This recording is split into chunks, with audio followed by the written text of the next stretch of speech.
Good morning, everyone. I think we're able to begin with Ms. Lacock.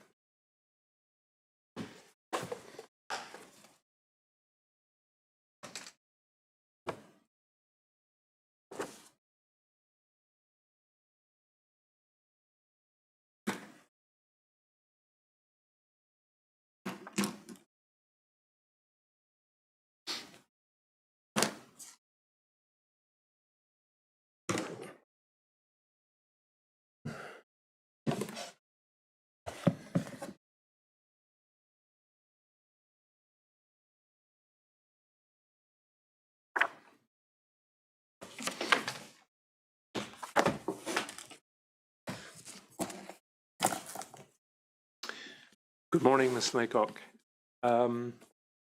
As you are aware, you're about to be asked questions by Mr. Duncan, who I think you've had the opportunity of meeting. Yes. We'll plan to take a break, probably about 11:30 for about 20 minutes or so. But if, for whatever reason, you want to take an earlier break or indeed a later break, just give me an indication and we'll do that. Just, feel able to just decide that you want a break if you want a break. Now, I understand you will take the oath? Yes. To ask you, just sitting where you are, if you raise your right hand and repeat these words after me. I swear by Almighty God. I swear by Almighty God. That I will tell the truth. That I will tell the truth. The whole truth. The whole truth. And nothing but the truth. And nothing but the truth. Thank you very much, Ms. Lacock. Now, Mr. Duncan. Thank you, my lord. Good morning again, Ms. Lacock. I wonder if I might begin with just some formal questions. And can I have you, first of all, confirm that you are Charmaine Lacock and that you live with your partner and your children in West Dumbartonshire, is that right? Yes. And I think you have 4 daughters, is that right? Yes. And you're here today to speak about one of them, your second youngest, is that right? Yes. And she is currently 5 years old. Yes. And I think we can see from your statement that she was diagnosed with leukemia in August 2018 when she was about 2.5. Yes. And then treated at the Royal Hospital for Children and the Queen Elizabeth Hospital as an inpatient and outpatient for over 2 years. Yes. We have a detailed statement from you, and I understand that you're content that that forms part of your evidence to the Scottish Hospital's inquiry, is that right? Yes.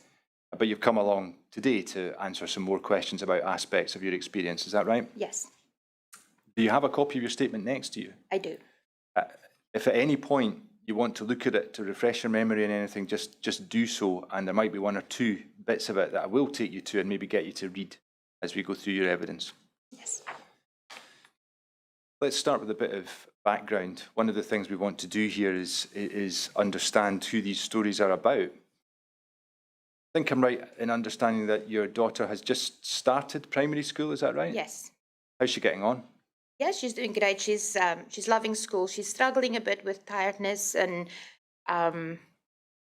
she's a wee bit speech delayed, but yeah, I think we'll work through it. But she loves school. She likes going to meet her friends and her teacher, and yeah, she's a very lovable little thing. Well, that was you anticipate my next question. What sort of wee girl is she? Oh, she is just, out of all my kids, I said from the start, I can't believe that this happened to her, because she's the softest, sweetest, most loving little thing. Everything about her is sugar and spice and all things nice, and cupcakes and princesses. She's just the most adorable little thing. But towards the end of this, I realized that she's such a wee fighter that I couldn't have done this with any of my other kids. Just her. Now, speaking of other kids, at the point that your daughter was diagnosed, you had a younger daughter as well, is that right? Yeah, we just had a baby that was born premature, so she was just 2 months old at the time. Yeah, and as we go through your evidence, that of itself must have brought some additional challenges. Is that right? Yep. Up until today, it's hard. Yeah. Okay, let's now move into the story. I think we can see from your statement that in about mid-August 2018, you noticed some lumps in the region of your daughter's lymph nodes. Would that be right? Yeah. I wonder if you could maybe take us through what happened, but maybe stop at the point that your daughter is admitted to Ward 2 of the Schiehallion unit. Yeah, so Paige was sitting next to me and we were watching something on the telly, probably something princessy, and I was rubbing the back of her neck. And I've always done this with her. I don't know why, but I've always just rubbed the back of her neck. And I felt 3 little lump nodes in the left-hand side. And Alfie was sitting there and I was like, oh, this is weird. You know, it's not something that I felt before. And he said, okay, fine, maybe take it to the doctor. So the next morning, called the doctor. It was a locum at the practice, took her in, and the doctor checked it over. She confirmed the lymph nodes were swollen there and also in her groin area. She then said to me that she's going to refer her to the Children's Hospital for some blood tests. And at that point, there was like a mask going over her face. And I thought, oh, I saw that. You know, she just had that wee bit of a concerned look. And I thought, oh, that's weird, but okay. And she said, but I think this is just viral and it will pass, but I'm going to put the referral in. So we went home. Paige she would play outside for maybe 5 minutes or so, and then she would come in and ask for a nap.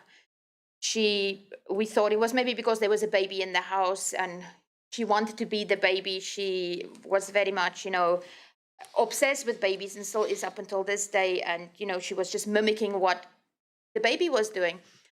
And by the Friday, she would just walk and fall over and she would grab her head like it was a bolt going through her head. She would just say her head is sore. And Alfie came in, he had a break in his work and he came in and I was saying to him, I said, I'm concerned about her. I think I should take her back to the doctor. And he said to me, you just had her at the doctor, you know. And I said, but I know, but, you know, I'm concerned about her. So my neighbor came over and she said to me, she looks very pale. I think you should take her to the doctor. So I called the doctor and again, secretary was saying, but you just had her here 2 days ago. And I said, but if you're not going to see her today, I'm taking her to the A&E, but because something isn't right with her. And she said, I'll give you an emergency appointment if you bring her up in 20 minutes or so. So we went in, we saw Paige's own GP. And I have to say at this point, bless him, he's never seen her before because she's never been ill before. She's always been healthy. She's never even had a cold up until that point. She was brilliant. And he found swollen lymph nodes in her groin, under the arms and the neck. And at this point, I've already looked up on Google because I'm very much a Google mom. And cancer did come up a lot, that it was a trigger for swollen lymph nodes. And he said to me, don't worry about it. My son had the exact same issues a couple of months ago. And 2 weeks later, it all resolved and it was just a viral infection. If it does present over the weekend, or it might present over the weekend, it might just be, you know, maybe a childhood illness or something like that, but something, you know, it might either come out over the weekend. Just give her paracetamol, keep her comfortable and hydrated, and it will pass. So we went home. The Saturday she got up and she had these massive lumps under her jaw. And I was saying to Alfie, look, it's the mumps. Like, okay, fine, you know, we can calm down now. We know it's the mumps. So Saturday she didn't eat much. We gave her paracetamol, kept her hydrated and, you know, just rest. And then Sunday morning she got up and these lumps was completely gone. There was nothing there. And I was saying to Alfie that this isn't right. I said, you know, mumps doesn't disappear overnight. I think, you know, there's something else going on here. And me and Paige and baby Ali went for a nap. This was maybe about just after lunchtime. And we got up and she was saying her tummy is really sore. And I felt her tummy and it was rock hard. Like you couldn't even press into her tummy. And I was saying to Alfie, like, that's it. I'm taking her back to the doctor. So we called NHS Scotland and they were saying, you know, bring her in to the out-of-hour GP at Gartnavel. So I went up there with her. We saw a nurse. Again, they said it was a viral infection, but because of her age, she will let us see the doctor. So we saw a doctor, and before the doctor even touched Paige, she was saying to me, Mom, I've got real concerns about her. Okay. Relief in a sense that somebody is actually listening to you. And, you know, I think a bit worried because what is her concerns? So she said, we're going to check it over. So checked it over. She found a lump in her tummy, and she said, you know, it's either her liver or her spleen that's enlarged. Have you felt this before? And I said, I haven't felt it before, but her tummy is rock hard, so you know I couldn't really feel anything apart from a complete hard tummy. And she said, I want you to take it up to the Children's Hospital immediately. Don't go home. You know, don't go pack a bag. Just take it up. If you can't drive, I'll call an ambulance, but she needs to go up now. So I take it up to the Children's Hospital, to A&E. We saw a nurse and a doctor, and they all were saying, you know, we think this is just viral. You know, Paige was singing and dancing and playing away. She presented well, apart from small nitty-bitty things. You know, she didn't look like a sick kid. I'm going to admit that. And then I was saying to them, I said, can we do a blood test? And they was like, wait, kids this small, we don't really want to do a blood test because it makes them scared of the hospital.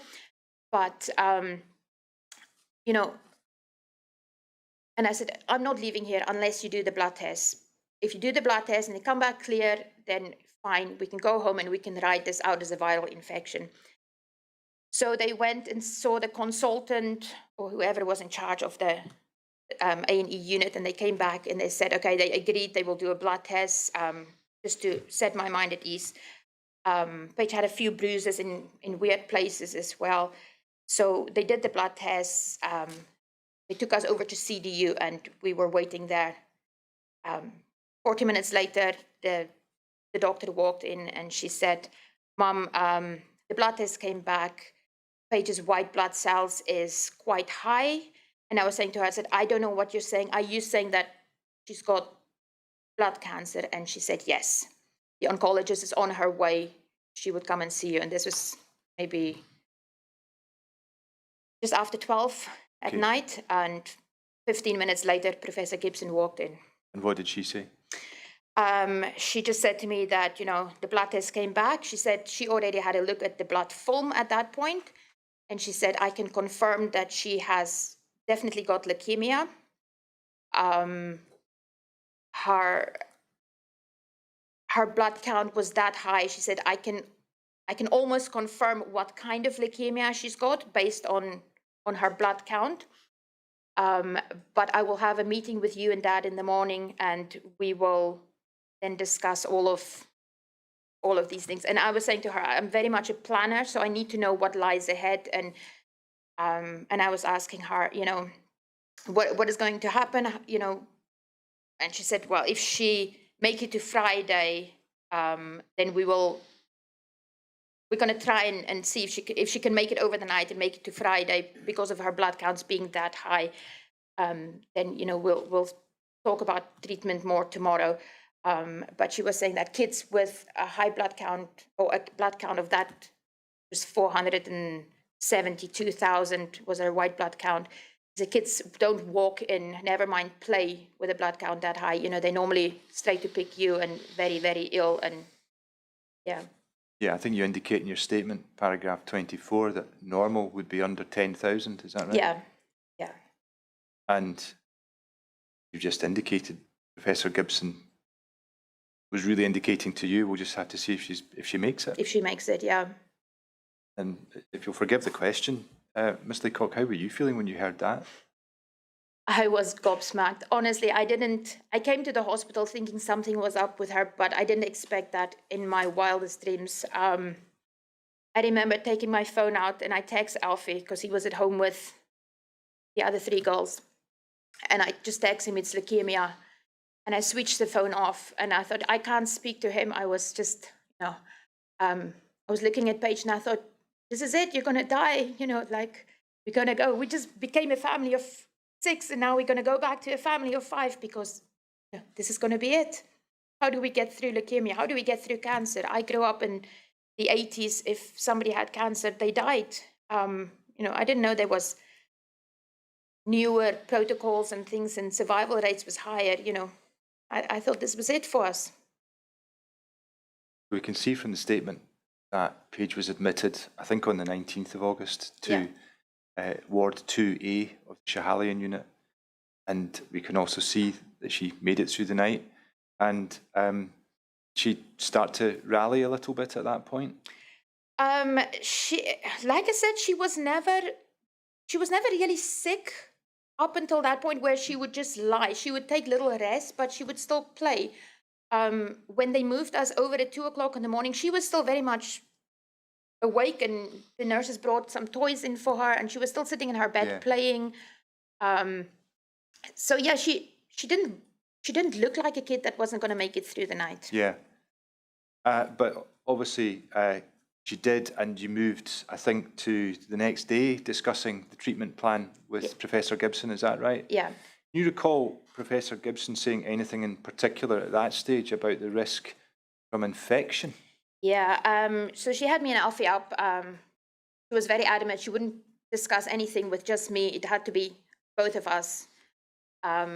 So we went in, and she was saying that, okay, she can confirm that Paige had cancer, but for us, and she said on this ward, it's infection is the biggest thing. Infection would probably kill her rather than the cancer. So, you know, we had to really step up, you know, to protect her, safety around her, make sure that she doesn't get exposed to any bugs, or yeah, just basically to keep her safe. And you know, infection was the real risk here. The cancer we can deal with if we get to treatment, but the infections was the risk. What decisions did you and your partner take at that stage then about the approach that you were going to take to infection control? Yeah, so we decided that we're not going to let the girls, we're going to minimize the visitation to her sisters. So they only came in, you know, a couple of times over Page's treatment anyway. They weren't there on a daily basis or even a weekly basis. We decided to shut our business. Alfie had to stay at home, look after the girls. We said no visitors. Nobody can come and see her at the hospital. You know, we were really trying to lock everything down, and I would stay with her all the time. Alfie would stay at home with the girls, and we will try and, you know, stop. Sarah was supposed to start nursery. This is Paige's older sister. We put that on hold because we were scared that Sarah might go to nursery, pick up bugs that, you know, would come back to Paige. So yeah, we literally shut everything down. We became a paranoid family, isolating from everything to protect Paige. Thank you. Now, I now want to move into the various phases of Paige's treatment. And what I think we'll do is we'll go through things chronologically in chunks of time. You've very helpfully given us a timeline at the end of your statement. And I want to begin with really the first month or so, so August and September 2018. And I'm really just trying to get a feel for your initial experience on Ward 2A in particular. Now, there's a number of things I want to look at in this time slice. If we begin maybe just by getting an overview, first of all, of the most significant things that happened. So I think we can see that on the 24th of August 2018, there was surgery to fit a Hickman line, is that right? Yes. And block 1 of chemo then began. Yes. And the other thing that I think I would like to ask you some questions about when we get to it is we can see that in September, 23rd of September, I think, there was a line infection, is that right? And yes. The line was actually stopped and removed, is that right? Yes. Right. Okay, so the second thing I want to do then in this period is to look at some aspects of treatment and care. Now, in your statement, it's in paragraph 29, who for those who want the reference, and maybe if you want to have a quick look at it as well, Ms. Lacock. Yep. You indicate that at the start there was an issue with taking blood by cannula. So presumably this is before the Hickman line? Yes. Yeah. You want to just tell us a little bit about that issue? Yeah, so Paige had a really, I don't know, veins wasn't very accessible. So they would come in and they would try to get a vein, obviously to get medication in. If they do get a cannula in, it wouldn't last long, maybe a day, 2 at the most, and then the cannula would stop working. And we've been saying from very early on, it seems like whenever they take blood out of the cannula, it would block it and the vein would collapse and then the cannula wouldn't work again.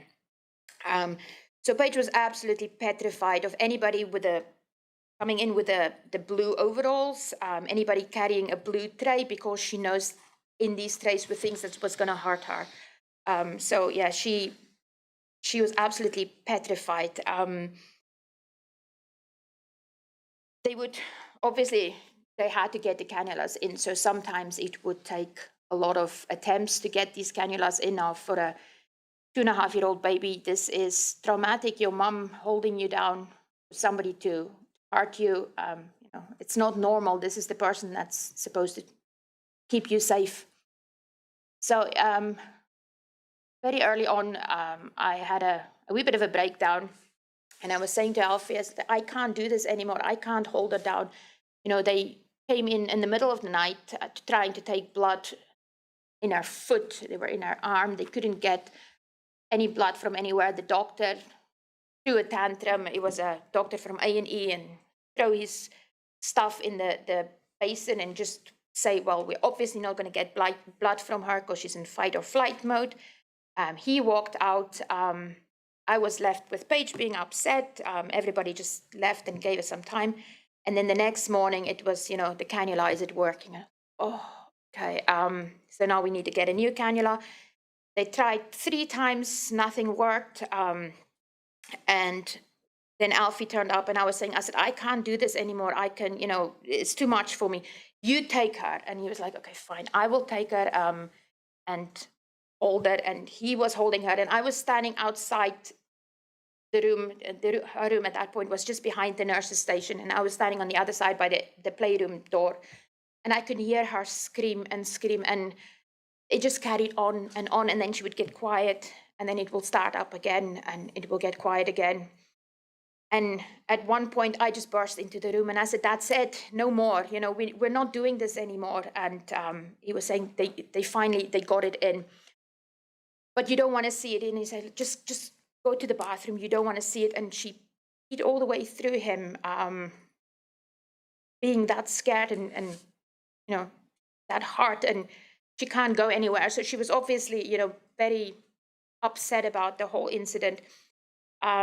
But yeah, she just kept on saying after that, don't let them near me, don't let them touch me, I'm your baby, and just tell them, go away, this is my baby, and don't hurt my baby. So it was very traumatic for her, as it was for me and Alfie. And after that, Alfie was saying that, he can't do this. It was, it's emotional scar that you will carry forever, and he just can't do it. So he stayed that night with her, and I went home, and it was very hard being at home, and her little shoes are sitting there, and her bed is empty, and she was not long potty trained, and her potty was sitting there, and there was all these things that belongs to Paige, but there was no Paige. So the next day we went back. He was saying to me that she was upset, she wouldn't settle, and yeah, we made the decision that I would stay with her in hospital because I couldn't cope at home without her, and he would stay at home with the other 3 girls. Looking back now, I think I keep on saying if we have to do it over again, we'll do it the exact same way. But there's a lot of regrets along the way. Relationships with the other kids, their emotional well-being with mom disappearing for months at a time. It's hard. It's hard for everybody. I think we're all going through treatment at the moment, and dealing with the aftermath of this. Thank you very much. I want to ask you also about another aspect then. What the evidence you've just given is very helpful to us. As I'm sure you know, we've had a lot of evidence from people about what happens when a Hickman line has to be removed and a cannula has to be used. And it's helpful to have your description of a child's appreciation of the use of a cannula. But I also notice in your statement, you give us some evidence in relation to the impact also of being given a Hickman line, because I think you say that get a Hickman line, that involves an operation under general anaesthetic, and for a young child that can be problematic because it involves fasting for quite a long time. Is that right? Yeah. So at that point they would have fasted from 2 o'clock in the morning, and as soon as Paige was admitted to the ward, they start her on steroids, and she wanted to eat all the time. She went from a skinny wee thing to a wee plumpy thing in no time. So yeah, it's quite hard. The nurses was always joking Paige was having a picnic 3 times during the night because she was on these high dose steroids. But yeah, it's horrible. Sometimes they would fast you from 2 o'clock in the morning and you won't get taken until 4 or 5 o'clock in the afternoon, depending on what list you are on and if there's emergencies in front of you. But yeah, it was a long time to go without food and water. Yeah. And just another aspect of treatment and care that I wanted to ask you about, and again, it's just to help us understand the context of some of this. You mentioned that Paige had to have something called PEG injections or PEG injections. Yeah, so that's just another type of chemotherapy that they put into the leg muscles. Right. Yeah, the top of the legs. So it's basically, again, you hold her down. It's 2 nurses, and at the same time they press 2 injections into her legs. Are those injections via cannula, or is it No, just that's just a syringe? Yeah, just a syringe straight into the leg with a needle. Very painful. Thank you. Now I want to move on to a third aspect of just this initial period of care, and I'm just going to call this topic protocols and facilities. You say in your statement, Ms. Lacock, it's a paragraph 36, you say that you weren't really told what the rules and the protocols on the ward were, and what I wanted to understand was what you meant by that.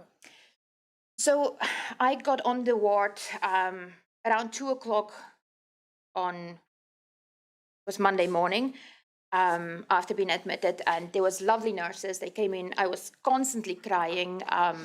Paige eventually went to sleep. I didn't sleep. I was just sitting up crying the whole night.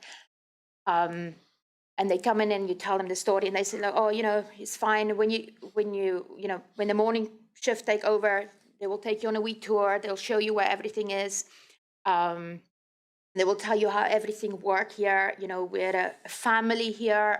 Everybody look out for each other. And then the next morning came, and we had the meeting with Prof, but we never had any further. We never had. Nobody showed us where was the parents' kitchen was. We didn't even know there was a kitchen there until day 3 when somebody mentioned it in the playroom, and I was like, oh, there's a kitchen here. You can actually go and make a cup of tea for yourself. I hear other parents say that they were giving a leaflet. We weren't given a leaflet at all. Nothing. There was nothing to say, rules and regulations, basically, if that makes sense. There was a playroom. We thought playroom. So when we did bring Sarah in, because Sarah and Paige was best friends, it's our sister, but it was also her best friend at that point. We thought that there's a playroom that the 2 of them could go and play in the playroom. And the first day they let her play there, and then the second day they let her play, and the third day somebody came up and said, she's not allowed in here. She needs to leave. This is for patients only, and this is a sterile environment. And we were like, okay, fine. If you told us from the start, then we knew, we're not here to cause trouble. We just want what's best for Paige. And, if you tell us that is it, then we can say to Paige and Sarah, you play in the room, and we shut the door and you don't see the playroom. So, yeah. But we didn't have any of that. There was an incident where we had some packaging. There was a charity that came and they had boxes. They gave Paige a toy, and it was a Peppa Pig scribbling toy or something like that. And we didn't know what to do with the box because we're just in the door, and there was bins, but we didn't know what goes in what bin. And we thought, this is a box, so maybe they recycle it. So we just put it on top of the bin. and there was a suitcase on the side, and it was a breast pump because I was still expressing milk for the baby at home. And the auxiliaries walk in, and we were in the playroom at that point with Paige, and she walked in and she just went off her head, and she's like, "Your room can't look like that." And I was like, "What does the room look like?" And she said, "There's stuff everywhere. It needs to be accessible for the cleaners." And it's like, okay, but it's just a suitcase. Dad just literally walked through the door. He put the suitcase there. Me and Paige was already in the playroom, and he came over there, so he just brought our stuff in. So we kind of learned the hard way what the rules was on the ward. And then they were saying that, they'll get somebody from infection control to come and speak to us. So somebody turned up and she gave us a leaflet, and it was the same leaflet that was on the wall in the bathroom, that if your kid has an infection, then, it's basically the rules around source. If you put in isolation, then you can't leave the room, hand sanitize. Is that, sorry to interrupt you, Ms. Lacock, is that then the leaflet that you refer to at paragraph 38 of your statement? You just have a wee look at yes. that. Yeah. Yes. So I think you're indicating to us that, you, as you put it, we found out the rules the hard way, is that right? Yeah. And are you indicating also that as far as facilities on the ward were concerned, that's something else you weren't actually told about? Yeah, we were never, we were said, they said there's a playroom, but there was nothing around. Even I heard from somebody else's evidence that they were told if you play with something, you have to sanitize it and put it back and before you leave the room. We were never told that. I've never even seen anybody sanitizing anything in the playroom before they leave the room. Kids were just coming in and out. And did Paige like the playroom? to start off, she loved the playroom. I'm gonna say maybe the first week or two, she was in the playroom, and then she caught on that the nurses can actually access your lines on the when you're in the playroom, so they wouldn't do it in the hallway. So she became scared of the playroom. She wouldn't go into the playroom at all. So she would just let us walk up and down the corridors all day because she didn't want to be in the room because that's somewhere that they can catch you. And she didn't want to be in the playroom because, again, it's somewhere that they can catch you. And was walking up the corridor all day something that the staff were okay with? Yeah, we did it during the day, during the night. Paige was small, so I would pick her up and carry her, and we had the drip stand, and we were just like a single file form walking up and down. So yeah, if you weren't in isolation, then that you can do that. Okay. And you mentioned the parents' kitchen and that you only discovered its existence on day 3, I think. Yeah. Was this a facility that you used? Yes, absolutely. With that, we went in there.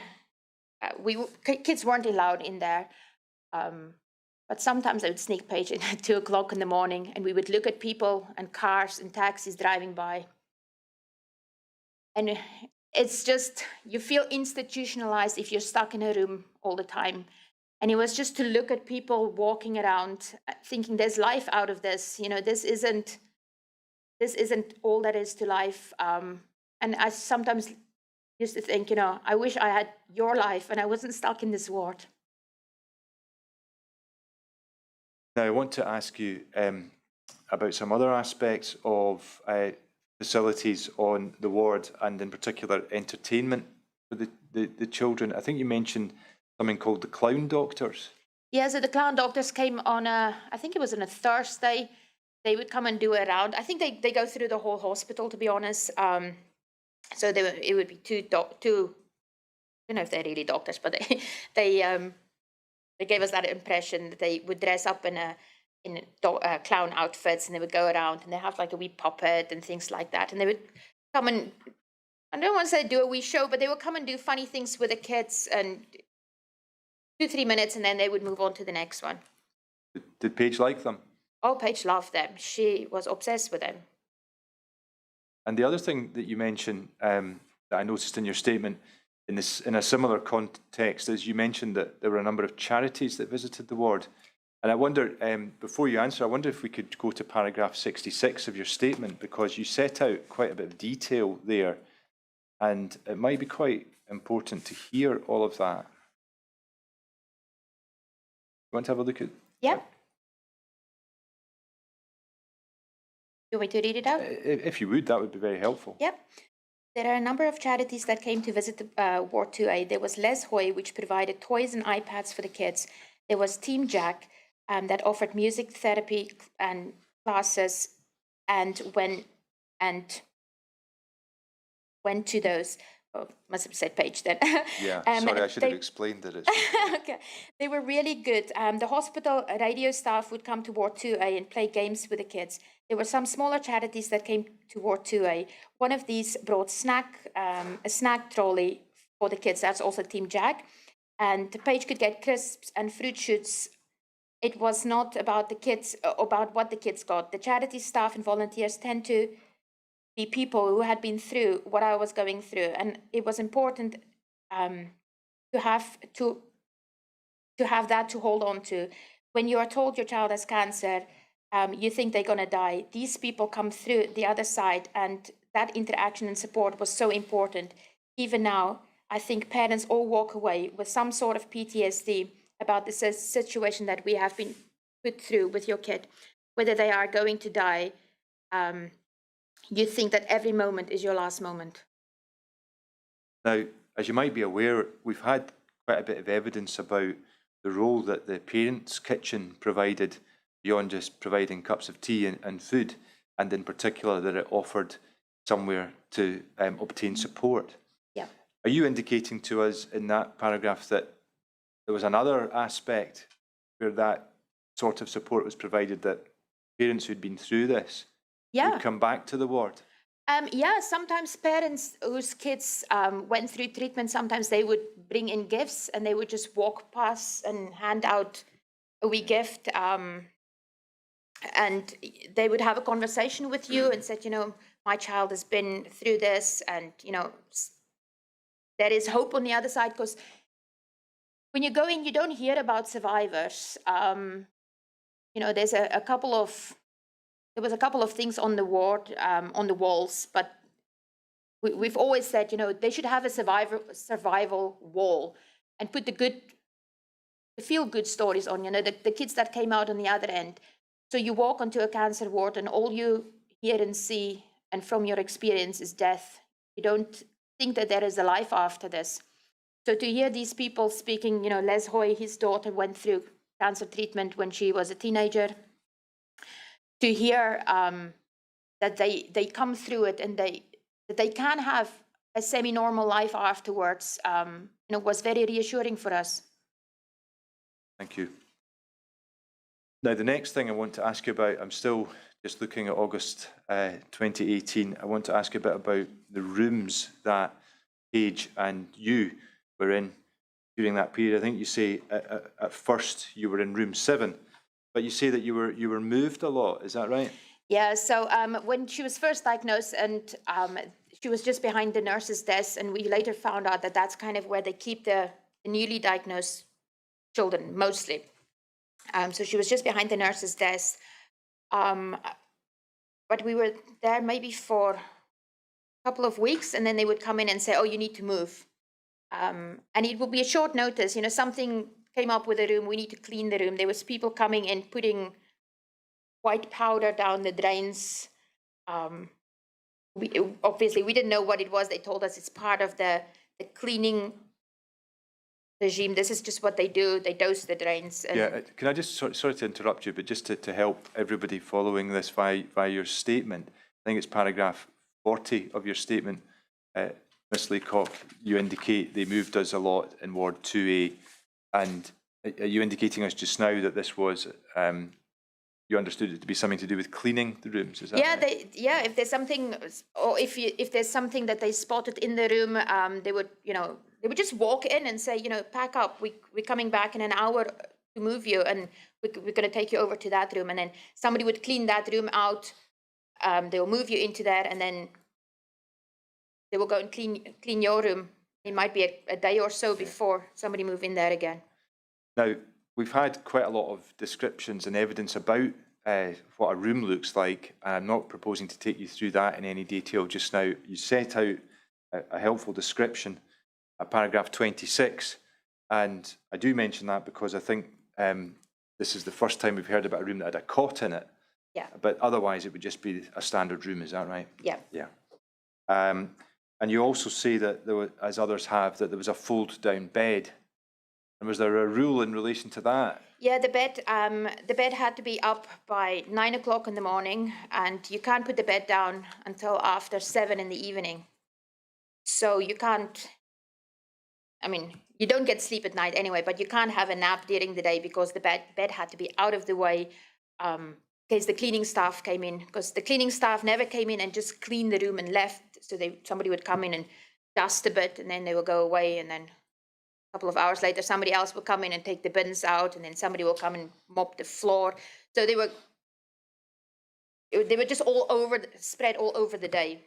There was never privacy anyway to go for a nap, but the rule was the bed had to be up during the day. That's helpful. And another thing that you mentioned that other people have mentioned is you mentioned something about the TVs.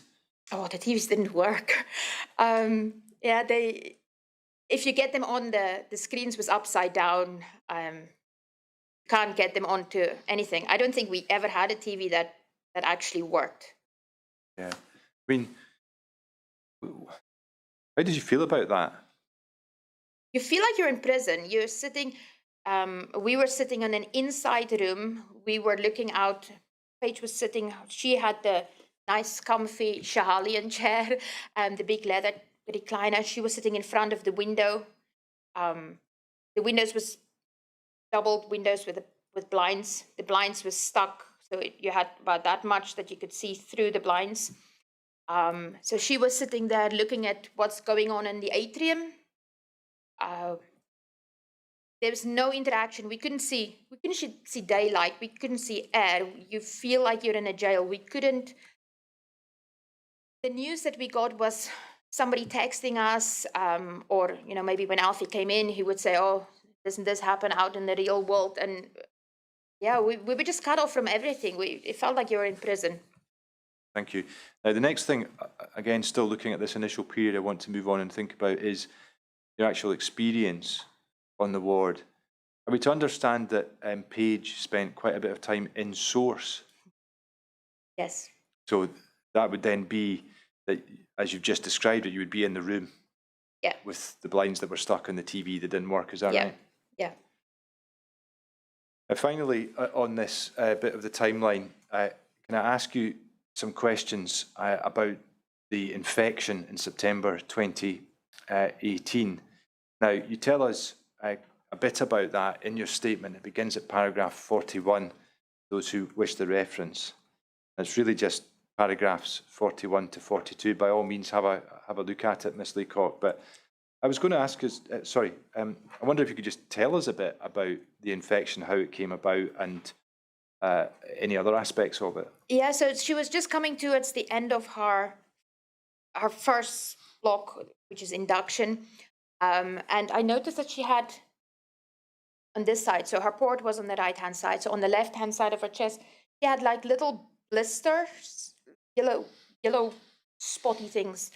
So we called the doctor in, called the nurse, what's going on, called the doctor in, and they had a look, took some swabs, sent it away. And then they came back and they said, she's got at first they said, no, that was not, it wasn't anything serious. And then they came back a couple of days, she spiked the temperature, and they said that she had a line infection, and it was Staphylococcus aureus. Prof. Gibson wrote it down to me.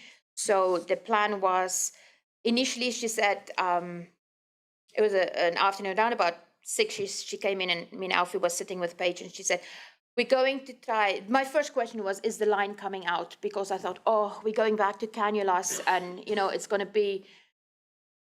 it's just going to be horrible for her again. It was so much easier with the line, they can just take bloods out and administer medicine. There was no pain involved in using her Hickman line.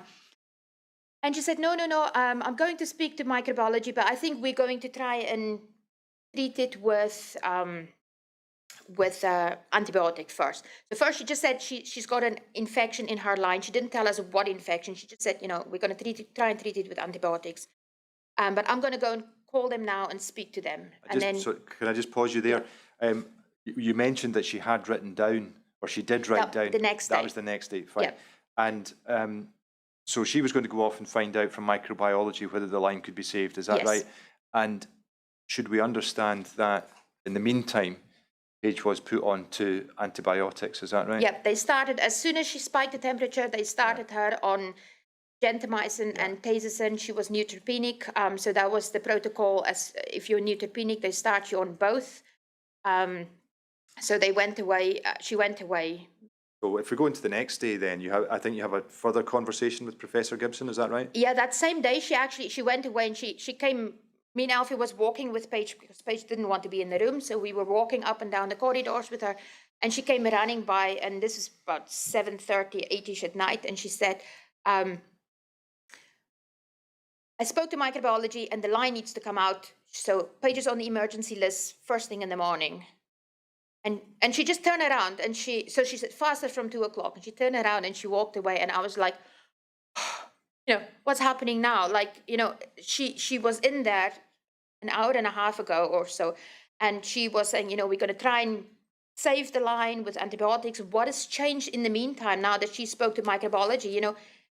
Is my kid going to die? And that's always the first thing that you think is, is this the end? Is this the beginning of the end? So she walked away, and there was no reassurance or nothing. The next morning, she came in again, and she wrote down the name of the infection, and it was Staphylococcus aureus. And she was saying it's an infection. This is a bug that everybody carries on their skin that managed to get into her line. And we were just like, well, how does it get into the line? Because that's only medical staff working with the line, and it's got a green cap on to keep the line safe. It's got a plaster on. They keep it clean every time they use it. So, but she was saying it's just one of these things that happen. Yeah. So she's going into surgery to have the line removed. Does that mean that she's fasting again? Yep, she was fasting from 2 o'clock in the morning, and she went in pretty early in the morning to get the line out. Okay, so a few hours after that she started fasting. Yeah, so I'm talking about maybe 9 o'clock-ish. Right, okay. Yeah. And how was she throughout this? Apart from spiking a temperature, she was, she wasn't on chemo, so she was lying mostly. She wouldn't walk at this point. She wouldn't walk anymore. She complained about needles and pins. Again, it's a side effect of the chemo. Paige wouldn't talk to anybody. She wouldn't talk to me or her dad. She was just lying. At this point, we were in the other side opposite the teenage cancer trust in a room. And she just wanted the room shut, the door shut, the window shut, the blind shut. Her head was constantly sore. She wouldn't speak to anybody. When Dad left, she would cry. Dad should come back. When Dad walked in, she would scream, "Go away, I don't want to see you." She said to me, "Go away and don't come back," which is, if you know Paige, that's not like her. She's very much, I'm her security blanket up until today. She sleeps in my bed. Every night she sleeps in my arm, and she still said, keep me safe, don't let anybody touch me, even today. So, we asked Prof. Gibson, could she have depression? And she said, she's too small to have depression. And I said, but she's not speaking to anybody. She's just lying there day in, day out. And this carried on for maybe 3-4 weeks, where she wouldn't even look at us. She would ask for food, eat her food, and then turn around, not interested in anything. Okay. And just to understand how her treatment proceeded at this point, you've indicated that she wasn't on chemo. Did she have chemo orally over this period? They did give her chemo orally, yes. Yeah, but her chemo was paused as a result of the line infection, is that right? And I think, was she given antibiotics for a period as well? Yeah, so she had 2 days before the line went out, she had antibiotics as a precaution, that because she spiked. And then once they knew that the line was coming out, they had to treat her with another 7 days of antibiotics afterwards. And did she eventually start to improve? Yeah, that bit became better, and then we got towards the end of where she could actually go home. But she was still very withdrawn. So emotionally, she wasn't there. She didn't want to be there. She obviously felt, cut off from everybody and cut off from the world.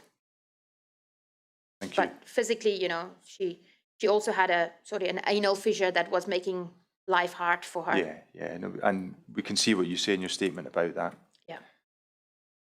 I'm going to move on then to the next section of the timeline, and I'm going to break it down again, if I might, to late September 2018 and October 2018. And again, if I just start with an overview so we can just understand the key events. You can see from your statement that Paige was transferred to Ward 6A, is that right? Yeah. And she was allowed home for a few days, I think at the start of October, is that right? Yeah. Readmitted to 6A soon after that. And am I right in understanding that there were no real breaks between her blocks of chemo, is that right? At the end of every block, Paige would spike a temperature. Paige would always spike a temperature. We were always in the hospital. You know, they would let us out in well, it's always at 5 o'clock that you get out. So they would come in the morning and say, you can go home. And then by the time they get you sorted, it's tea time. So you get home for maybe 5, 6 o'clock. Because we only lived 10 minutes from the hospital. And then 2 o'clock at night, she would spike and we would be back in. And then the next morning, the doctors would come in and like, oh, Paige, you're here again. You know, so we hardly had any break. We were in there most of the time. Yeah. And are we right in understanding also that over this period, I think in October, she had a port fitted? Yes. That's right. Yeah, before they let her out for the first time. So that was part of the, you know, we remove the line, we give her antibiotics, and then we'll fit a port, and then she can go. Was there any attempt to restart intravenous chemo before the port was fitted? No. So there was no use of cannulas to give her chemo? No, they used the cannula to give, they did one vincristine through a cannula. Right. And that was kind of brought her to the end of her first block, and that fell at the same time with her infection then. Yeah. Thank you. Now, I'm going to move through some of the detail of all of those matters. And the first thing to look at then is the move towards 6A. Where were you when you heard that Ward 2A was closing? We were in Ward 2A, again, the room opposite the Cancer Trust, the very last room on the ward. Alfie was in, and our neighbor sent him a text and said, I heard Paige's ward is shutting and you guys are moving. And he showed me the text and I was like, oh no, that can't be right. You know, we don't know anything about it. So we looked it up in the media and we got the information from there. And at that point, did you know that you would be moving towards 6A? No. When did you hear that you would be moving towards 6A? Days before, literally. Well, literally the day before, because Prof. Gibson was saying, when we found out about the ward closure, the first thing we were saying is, where's the kids going to move? Are they going to move to different hospitals? So, you know, everybody gets allocated a different team. Or we didn't know anything. You know, we were not long into this treatment. We had a relationship with Prof. Gibson, and you know, I can not say anything bad about her. She's been amazing. We didn't want to lose that relationship with her. We didn't want, you know, to start over somewhere else. We wanted to stay as a group. So Prof. Gibson came in, and I was quite upset. And I was like, you know, what's happening? Are we moving? Are we going to get another doctor? And she said, no, we're going to see where they can make space for us in the hospital. I don't know where we're going to move, but we're going to move as a group. So the whole ward will move. We then ask about, you know, what about other services like scans, the dental, you know, radiology. And she was saying, you know, those people will stay here because obviously this is where they are set up to work. But, you know, we will move. Wherever we move, we will stay as a group and as a unit, and we will move there. Did you have any concerns about the fact that some services weren't going to be moving? Yeah, because, you know, we only shut our business to protect Paige. We only, you know, shut out all our friends and everything to protect Paige. And then we didn't know where we were going to go. At that point, we were hoping that they will make space for us somewhere in the children's hospital. There was rumors that we might move to the adults hospital, and we were like, no, they can't, because how do you move a neutropenic child from the adults hospital to access a heart scan in the children's hospital? That's just. Is that the point that you're making about foolish. Are you drawing a comparison with all the steps that you'd taken to close down the business and protect Paige on your side of things, and you were concerned about having to move backwards and forwards between the two hospitals? She would be right in the firing line, being in the adult hospital. So, we were hoping that they would make free up a ward in the children's hospital for us, but that wasn't the case. Yeah, it was the adult hospital, and I think in your statement you indicate that there were some services that didn't move across. Is that right? Yeah, it was just the cancer doctors that moved. The others all stayed behind. How did from your perception of things, how did the staff manage the move? It was chaos. It was chaos. They were packing up things, counting medication. They didn't know much either. From what we were told, that they told us, they didn't know where we were moving. They were just told that we are moving. So, there was people came onto the ward that wasn't meant to work, and they would say, they're coming to help to pack up things, label furniture, like everything was labeled as to where. So the idea was they're going to move you as a room, so they would take you and all your furniture, everything at the same time. And was there a particular order in which they took patients? We were told that they would take them in order of vulnerability. So, Paige was, initially they said that they were going to move them early morning and late evenings when there isn't a lot of people in the main hospital. Yeah, and I should have said this before, for those who want a reference for this part of Ms. Lacock's evidence, it's paragraph 56 of her statement or thereabouts. Yeah, so you indicate in your statement, as you've just done, that what you were told is they were going to move the most vulnerable first. Yes. Paige was second. She was second on the list. And she was neutropenic at that point. She was neutropenic, yes. Who was involved in moving Paige? So we had, obviously, we had a nurse. There might even have been two nurses, but I think there was definitely, there was nurses. We had one of the junior doctors. He had a backpack with oxygen in it, should you need it. So there had to be a doctor with you.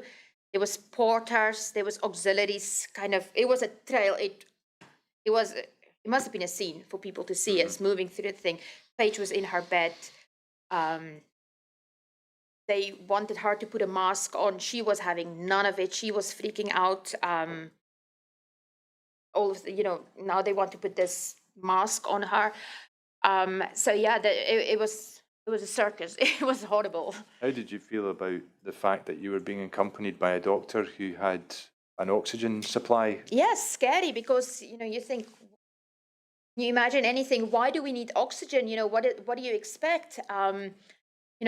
If she takes unwell in the middle of the atrium or the adult part, what are you going to do with the oxygen? Are we going to have a medical emergency in the middle of the hospital with no services around? Where do we go to? You have all these fears. Now, moving on then to the next thing I want to ask you about. Logically, the obvious thing to look at now would be your impressions of Ward 6A.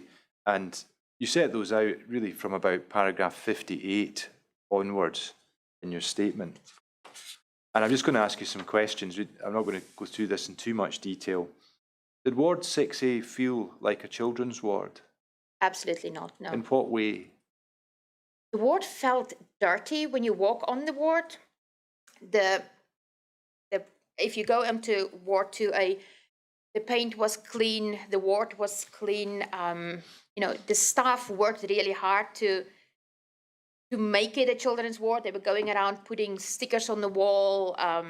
things like that, but it just wasn't, there was no color. It was a plain beige ward. There was nothing, there was no play area for the children. There was no facilities for parents. There wasn't even a fridge where you could put a microwave meal in. There wasn't even a microwave. There was nothing. There was absolutely nothing. It was not kid friendly at all. No. And did you have any concern about the layout of the ward? Yeah, at the back of the ward, so you had to walk through the ward, past the nurse's station, towards the back of the ward where they would have daycare. And so if my kid would spike a temperature during the day, regardless of what it is, they wouldn't know what it is. So you would bring your infected kid onto the ward and you would walk through all these rooms where people are neutropenic. There was no vac rooms, pressure rooms. So kids that would isolate in those rooms before were now just in a normal room with the door shut. Sometimes we would have the door open, kids would walk past. Sometimes if it's friends, Paige would want to go to the door to see her friend or speak to her friend. So, we have all these infection risks, and then somebody would bring a kid onto the ward and they would walk through the ward, and you could basically spread it as you go to daycare. But that wasn't the brightest idea. And was Paige in source much on Ward 6A? Yeah, she was. When we got onto Ward 6A, Paige was in source, and the room was so hot. We asked the nurses if they can turn the heating down, because obviously we were in room 2, so you had the afternoon sun, which would heat the room up really, really hot. And we asked the nurses if they can turn down the heating, and she was saying, "Oh, we would call up." I don't know where they're calling, if they call up, but she referred to they would call up to maintenance, and they can turn it down. It's not, because we were saying it doesn't work on the wall. And she said, no, those are just decorational. But they would call up and they can do it apparently they have what we made to believe was a control room. So then hours later we would say, the room is roasting. We're sitting there trying to keep Paige cool with ice packs and cold cloths and things like that. We were sprinkling the bed so the bed can be damped so that she can cool down. And the whole first day we were saying, this room it's too hot. We can't live here. We need to get out. Can you move us to another room? And said, there's no other rooms available. All the rooms are like that on here. So they got somebody from maintenance up. This was around maybe 7-ish, 7:30. And he had a probe and he put it into the ventilation and it came back 30 degrees. And I was saying 30 degrees, this is a room with the door shut. There's no fan. You can't open the windows. We're stuck in 30 degrees. This is like being stuck in a car. And at that point, they were like, well, what can we do? And I just opened the door and I said, this is it. We're opening the door. I don't care if we're in source. We will not go out of the room, but we are opening the door so that we can get some sort of air. So you either move us or the door stays open. And they left us that night with the door open. And at that point, Paige didn't have any symptoms that she should have been in source for about 4 days already. And I kept on saying, but she shouldn't even be in source. She's cleared all her samples that they sent away. Nothing came back. So why are we still in source? And it wasn't until the next day, one of the nurses came up, and I want to name her because she was always the one that gets you out. Diane, everybody will know. Diane she was known as the lady that will get you out of source if you could. She would do everything in her power. And she called infection control, and she was saying, Paige's stools, the samples has been fine for 4 or 5 days now. Why is she still in source? And they agreed that we can come out, and she walked up to the door and she just ripped the sign off. That was us out of source. And we were like, oh, okay, we can go for a walk on the ward. But yeah, we spend a lot of time in source. Thank you. Now, I want to ask you about something else, still just in relation to your impression of Ward 6A. You make a number of observations about issues to do with cleanliness on that ward. At paragraph 152, you have a wee look at that.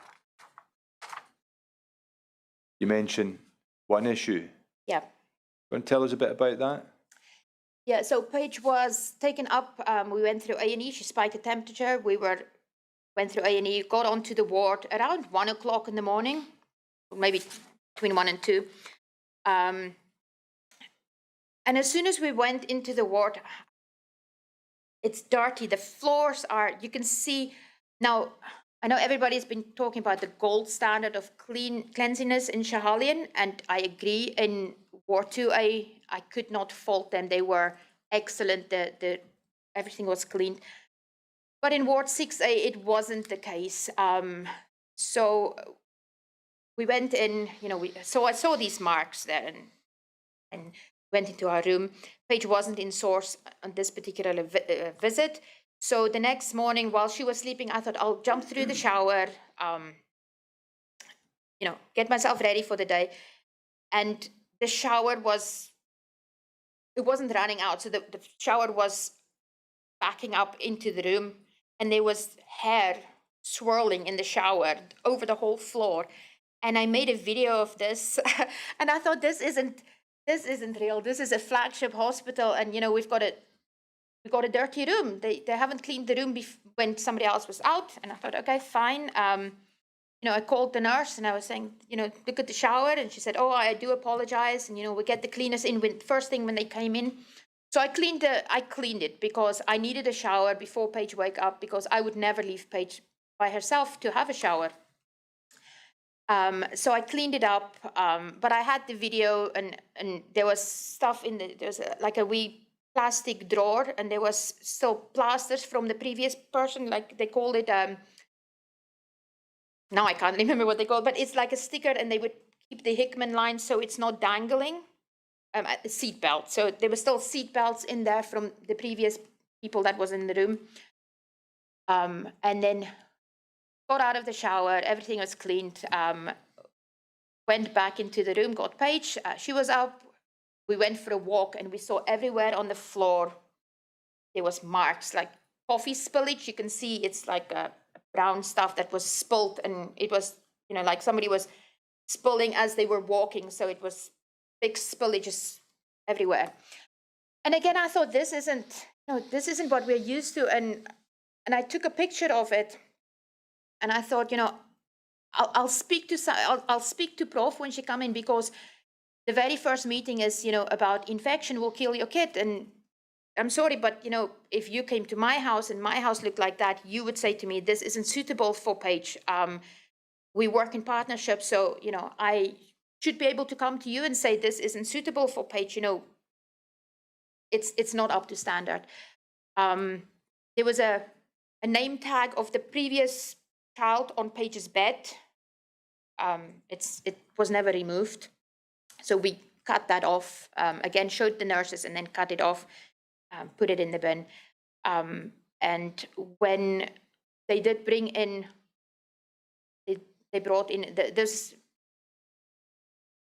not immediately, but maybe 2 days, it was 2-3 days later, because we were in on the Tuesday morning, and the Friday afternoon, there was an incident with one of the nurses, and it started off because I said Paige had 3 cannulas in at that point, and I was saying, don't take blood from the cannula. She had 2 in, and I said, if you take blood from the cannula, her vein will collapse and the cannula wouldn't work. Just use a small needle, a butterfly needle, what they call it. And the nurse she came in and she said, well, we can't hurt her by using a butterfly needle. Do you deliberately want to inflict more pain on her? And I said, but she doesn't feel the butterfly needle, but she does feel the cannula. So, I'm trying to preserve the cannulas to save her from getting this pain. And she went out, and then the staff nurse, or the nurse that was in charge of the ward, it was just a staff nurse, she came in to me, and she had a few other people with her. She was very intimidating, came into the ward, and she was saying to me, this is, you are deliberately trying to hurt her, and what do you think you're doing? This is what's best for Paige. If we take the blood from the cannula, this is what we're going to do. And they basically overwrite what I ask for there. And this was something I spoke to the advanced Judy, the advanced practitioner nurse, and I was saying to her, I said, this always happens to Paige. You take the cannulas, blood from the cannulas, and they gulped. And she said, I understand, we'll do bloods with a butterfly needle. And it wasn't like she was ever needing bloods, it was just that particular time that she needed blood from a vein rather than a finger prick. So I was angry. I'm going to admit I was angry. They overruled me. They called me all sorts of things because I want to inflict pain on my kid, and that wasn't the case. So they just went ahead and they took the blood from the cannula. Okay. Now let's just try and get these two events that you've described into the timeline a little. The first issue with the shower and the hair swirling around, we can see from your statement it was in March 2019. Yep. And I just wanted to ask you about that just now because we're looking at Ward 6A. Yep. That incident that you've just described about the dispute around that was a wee bit later. That was later, right? Yep. Thank you. Now let's just if we go back then to 2018 and just stay with then the impression of Ward 6A, and just on this question of cleanliness, we can see still at paragraph 152, you mention another issue to do with cleanliness. Now, I'm not clear when you say that issue arose or whether it was something that arose on a number of occasions, but you mention that bedpans could sit in the rooms for a while. Yep. Was that something that occurred regularly? Yep. So especially if you're in source, because they would class it then as, there could be a possible infection. So, any other time Paige would just use the toilet. So if you're in source, then you have to use bedpans so that they can basically see what your output is or test samples, things like that. You can't discharge of anything. So she needs to use a bedpan, and they would just say stack it up. You just stack it up in a wee bundle in the corner in the bathroom. So it will just sit there until somebody decided they're going to get it, or you complain about the smell, and then they come and get it. I want to ask you a bit about facilities on Ward 6A. There was no playroom as such, is that right? No. But there was a play area. If you can call it that. It was two little tables at the entrance of the ward. So you come through the entrances opposite room 2 and 3. Yeah, I think you mentioned this at paragraph 63 of your statement, and you also indicate that you felt that there weren't enough plugs in that area. Is that right? Yep, there was one plug on the room side.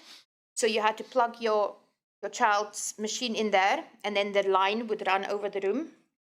Over the corridor? Over the corridor, and give and take. This isn't a big corridor, so if people want to come past, they had to either climb over the line or go underneath the line, or you have to move your kid back every time that they...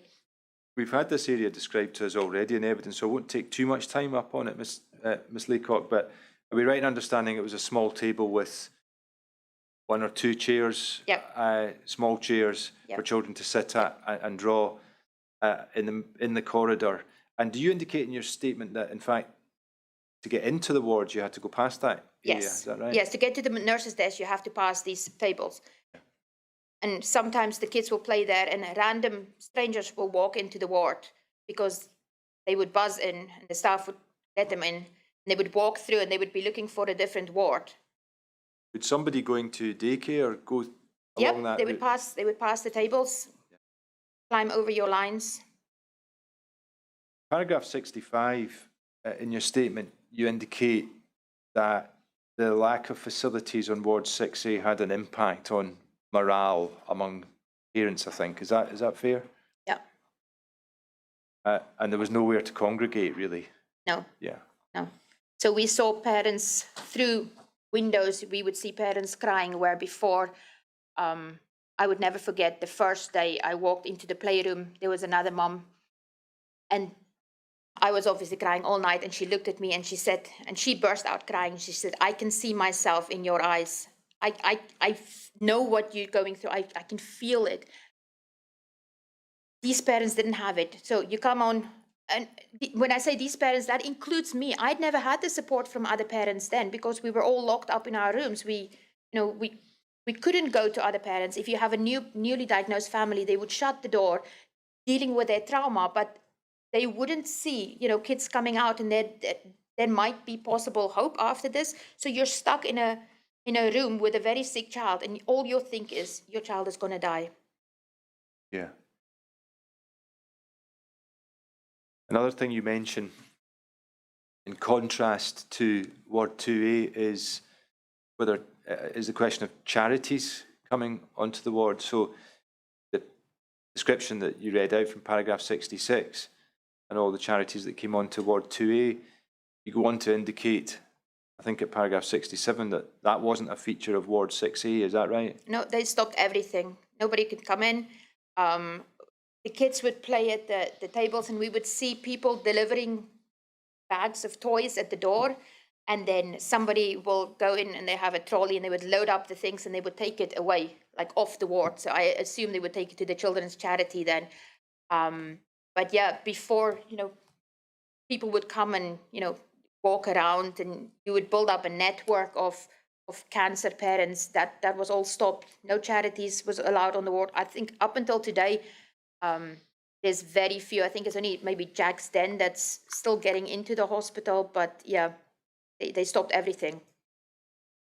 The clown doctors, they still come? Oh, the clown doctors, they came. I think they were part of the hospital charity. The hospital charity still have volunteers that came in. Paige didn't want to play with them. She didn't want to play with the play specialist. She didn't have a relationship with any of these people. She was very much just me and her, and that was her safe place. Now, let's move on in time then to November 2018. We can see from your statement that Paige started another block of chemo, I think around about the 12th of November, and you discussed that in paragraph 74. I think you indicate it was a hard block of chemo. It was very hard. Yeah. But she was discharged home, I think, on the 17th of November. Yeah. Is that right? But soon after that, she became very unwell with what would be diagnosed as mucositis. Yeah. Yeah. So it was, the block was high-dose methotrexate, and Paige so she woke up in the morning. Oh, she was up most of the night throwing up, and then it looked like coffee that she was throwing up. So we called the ward, and they said, bring her in, put her in the ward. And they were giving her fluids. Eventually they gave her IV medicine, and then they popped us off to one of the wards on the children ward, because the ward was full. Yeah, can I just stop you there? I think you indicated that she was on something called high-dose methotrexate. Yeah. And was this the block of chemotherapy where that started? Yes. And I think we can see from your statement that I think she was admitted to Ward 3B. Yep. Would that be in the Children's Hospital? Yeah. Why was she on Ward 3B? There was no rooms in 6A. Now, in your statement, between paragraphs 77 and 79, you describe experiences on Ward 3B. I think I'm not going to go through that in detail, but one of the things you mentioned is that you were able to get access, I think, to some of the Schahalian staff there, the advanced nurse practitioner, would that be right? Yeah, so they would pop in once a day to see you. But was this, on Ward 3B, were you and Paige effectively confined to your room? Yes. So because Paige was from Schahalian, they wouldn't let us, we couldn't walk on the ward, so we were just locked in the room.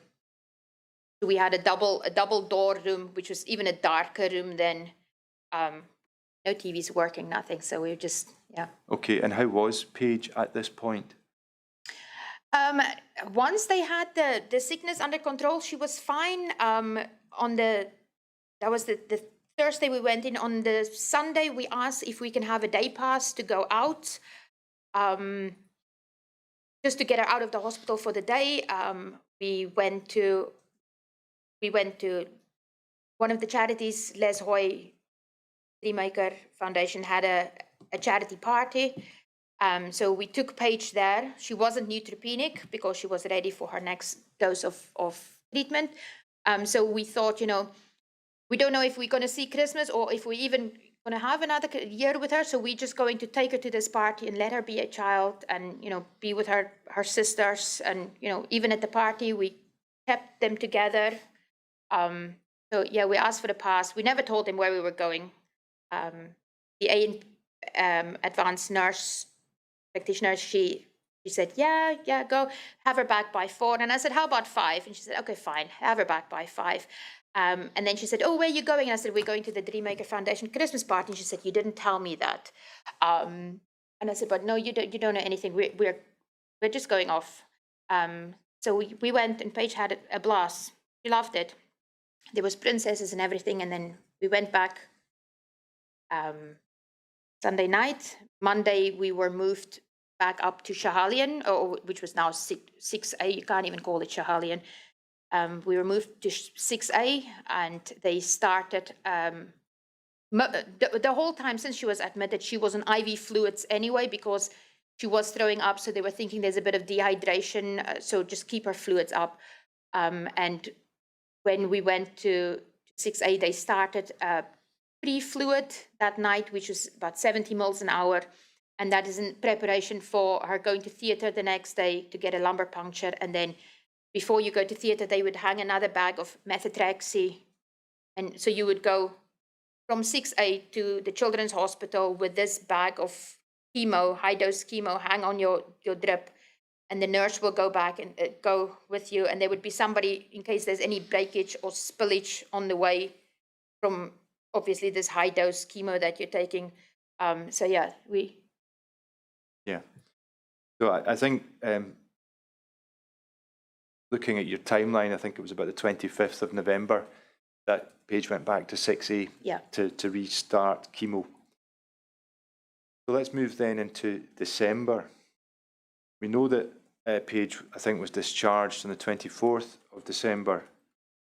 But before that, I think there was some sort of discussion with Professor Gibson about a Facebook post. Is that right? So Paige was in her second round of high-dose methotrexate. She took really unwell. She what we thought was mucositis, or what was mucositis in the first one, then just became worse because she had the second round. Can I stop you there? So there was so the incident that occurred in November, where, that you've just described, there was another incident.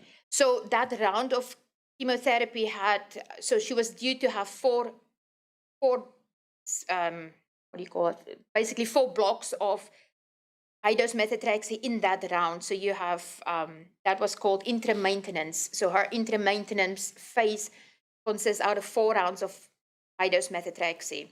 Okay. So when she had the second one, Paige didn't excrete. So we came up from ward 3B up to 6A.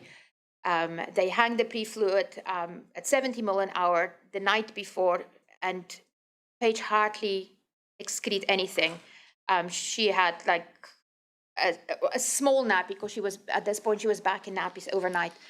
And I said to the nurse the next morning, I said to the doctor when they came in, I said, she's not excreting, there's something going on. And they was like, oh no, it's fine. She might be a bit dehydrated. And I said, but she's not, because we've been in since Thursday on fluids, so she's definitely not dehydrated. And they said, I'm sorry to interrupt you again, but just so that we can identify where this is in your statement, I think it's paragraph 83.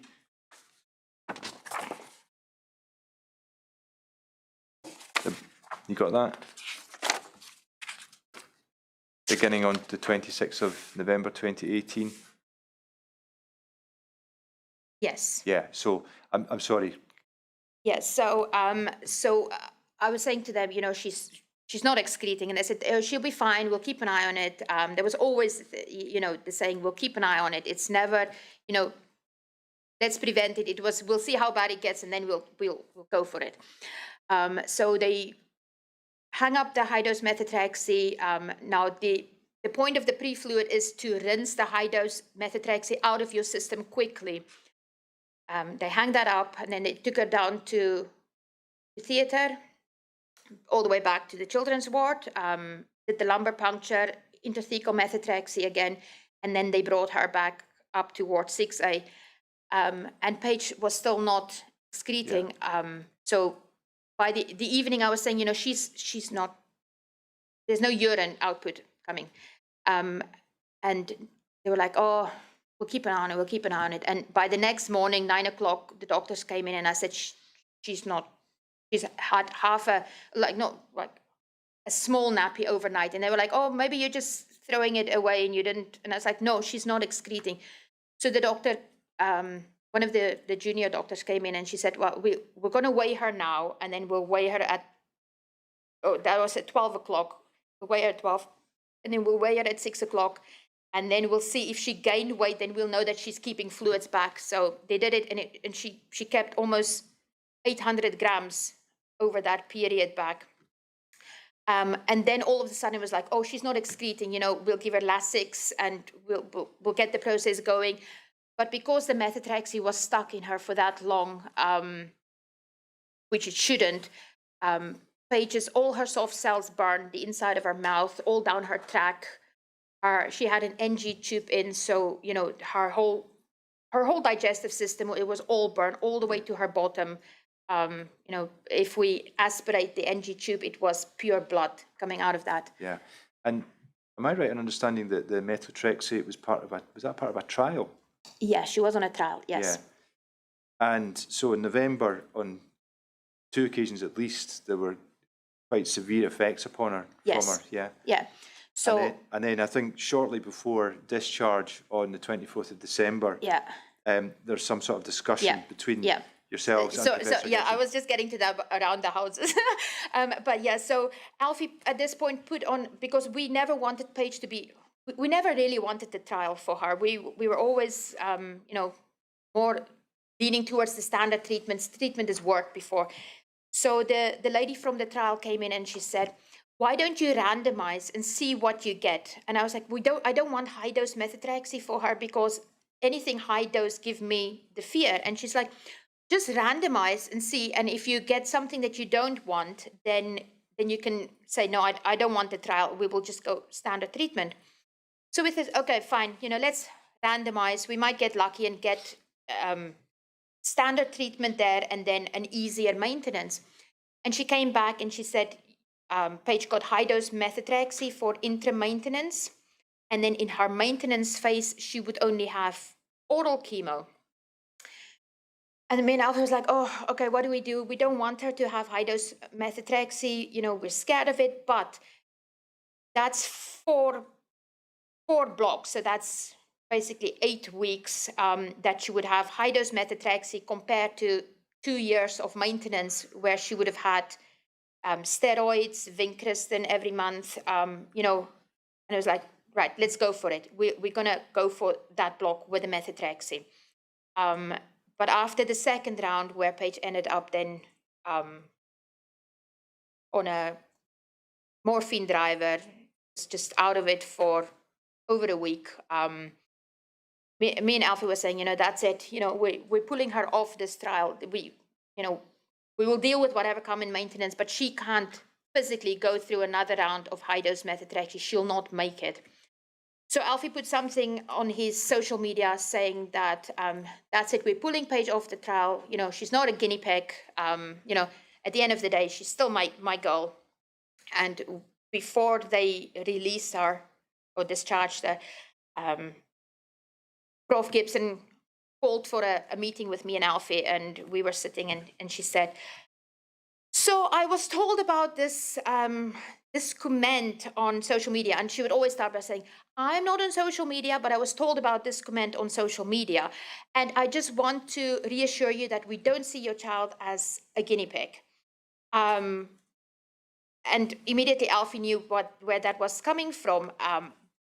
But, you know, at this point, we were angry, we were upset. You know, our child has just gone through whatever she's gone through. You know, we just wanted to go home, have Christmas with her, and, you know, and so Prof said, right, fine, we'll calm down, we'll go home, have Christmas, and then we'll meet back on the 27th and we'll discuss what we're going to do further on. Yeah. And was this your own Facebook page or Alfie's? That was Alfie's, yeah. Yeah. And would you tend to post things just so friends and followers and whatnot would know what was going on? Yeah, I mean, I'm from South Africa, so, you know, my family is back there mostly. Yeah. And while we're on the subject of Facebook, I think we've seen in a number of the witness statements there's references to a parent's Facebook page. Yeah. Is that something that you were involved in? I was on it. I wouldn't say I was massively involved in it, but yeah, I was on it. And it was more an information page, you know, like what is the ward number or things like that. Yeah. Was it useful? Very useful. Yeah. And did the hospital run its own Facebook page? At that point, no. Right. That came later. I think you mentioned it at paragraph 158. My Lord, looking at my notes, that might be an obvious point to stop it for our mid-morning break. Very well, we'll just do exactly that. So we'll break for about 20 minutes, and we could be back here for perhaps 5 to 12. And perhaps Ms. Lacock could be allowed to leave.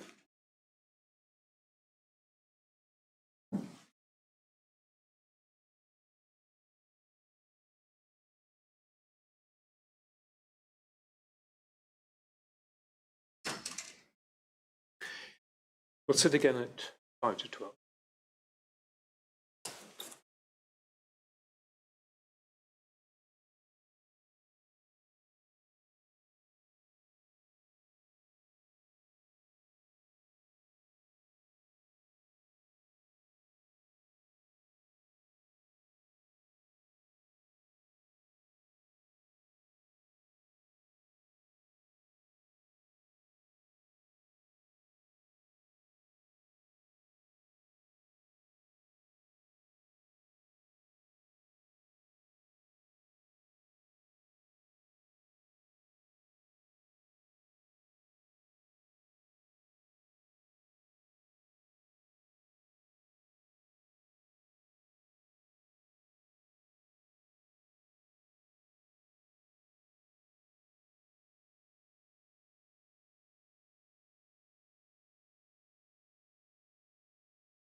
Mr. Duncan.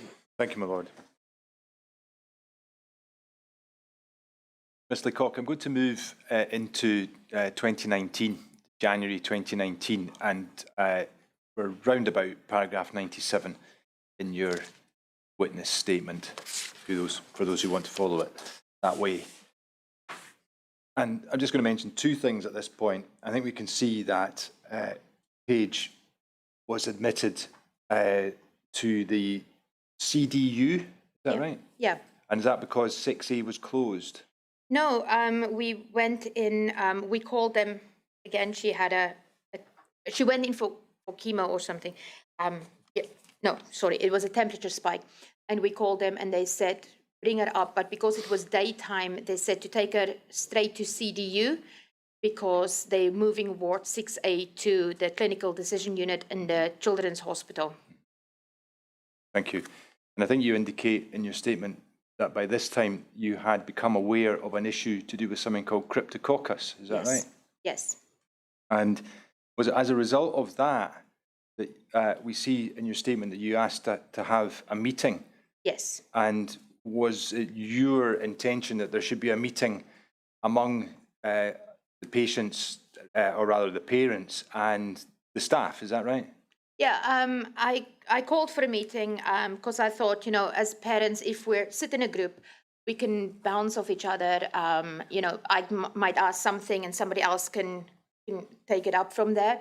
But I thought, you know, we might be able to get answers from the hospital, what is going on. We asked for a meeting with the health board, not with the medical team. We asked for a meeting higher up, infection control and the health board. And was that request granted? No. You indicate in your statement that nevertheless you yourself did have a meeting, and was that with Professor Gibson and one of the microbiology doctors, is that right? Yeah. And is that the meeting that you refer to in paragraphs 98 and 99? Yes. Yeah. You want to tell us a bit about that meeting? Yeah, so we got on CDU and we were in the room, and then they came in and said, you know, just wait and go and wait in this room. A nurse will stay with Paige. And Professor Gibson and a female doctor from microbiology walked in, and she basically just said, you know, I knew that you would have heard about the. Sorry, could I just slow you down a bit? Who said that? Professor Gibson. So she was kind of always pushed in front to do the talking with these things. So she would say, you know, I knew that you would have heard about the cryptococcus problem in the news, but we just want to reassure you that the hospital is safe. You know, we just moved the children for extra precaution. So we're down here now. And I was saying to her at that point, and the reason why I was telling you about Paige being so ill with the methotrexate is Paige was most of November, December, we spent in the hospital, and she was neutropenic.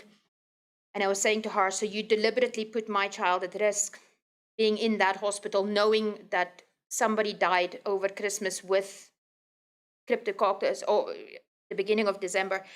And the lady from microbiology said to me that that wouldn't affect Paige because, you know, you have to be neutropenic for a long period of time. And at that point, I was saying that she was neutropenic for all the time that she was there. So I don't understand how you can say that's just nonsense. And they just said, you know, it wouldn't have affected her. Yeah. So what was the reply from the microbiologist to those comments from you? She just said it wouldn't have affected her. Yeah. And we also see from your statement, I think it's at paragraph 100, you just take a moment to look at that. Yeah. That you also again refer to another discussion that happened during the meeting on the 21st of January. Is this the same meeting? This was the same meeting, yes. Yeah, and there was a discussion about Paige being on an antibiotic, is that right? No, that was a prophylactic antifungal that she was on. Because I've been the posaconazole. Posaconazole, yes. Yeah. So I was on a Facebook group, an international Facebook group, and somebody posted that their child had a very serious Candida infection. Now we know if you're immune compromised or if you're neutropenic and you get a fungal infection, there's not a lot of chance that you can come out the other end of it, because it's the way they explain it is a biological war, so your body needs to fight it. And this lady was saying that her child was put on posaconazole for 7 days or something like that. It wasn't even that long, but say a week. And I sent her a message and I was saying, like, are you sure this is the medication? And she said, absolutely, this is what we've been put on for 7 days. And so I went back to Prof. Gibson and first I asked other parents, all over the UK, because there's a UK ALL group, and I asked them if their children was on posaconazole, and they said no. So in this meeting, I asked Prof. Gibson about the posaconazole, and she said, oh, it's because of the hospital environment, and it's prophylactic, and all our kids get it, with building works going on, and, it's just a hospital environment. So the kids get it prophylactic to just protect them. Yeah, thank you. And Paige had been on the posaconazole from August 2018, is that right? From August 2018 to March 2019. Yeah. And the discussion about this, was the microbiologist present during this discussion? He was? Yeah. Did you have any concerns about Paige being on posaconazole for that length of time? Yeah, I mean, you hear of, anything with a zol at the end in medication-wise can cause hearing issues. We were worried about long-term side effects of posaconazole. If this is a drug that they used to treat as life-threatening fungal infection, and our kids get it 4 times a day for months upon end, what is the outcome of this? What is the side effects going to be? And I did raise that with her, and I said, now we might not know, but 5, 10, 20 years down the line, these things might come out. And, we were never asked if we would consent to Paige getting it. And I said in my statement, I'm not a hippie mom. If she needs it, she gets it, and that's it. But they would just say, there's her blood pressure medicine, there's her posa, there's this. We didn't know. Otherwise, we thought it was part of the treatment. And when we did ask, they did say it's part of the treatment. All the kids gets it. Yeah, whereas your research discovers that you're aware of a case in the United States where somebody was on it for 7 days, I think you said. Yep. And are you also indicating that you made some investigations about the position in the UK and you did not understand that it was being widely used in the UK, is that right? Yeah, even Edinburgh Hospital doesn't use it. Yeah. And did you have any concerns about the explanation that Professor Gibson gave you for why Paige was on posaconazole? Well, we knew about the issues going on in the hospital at this point already, because we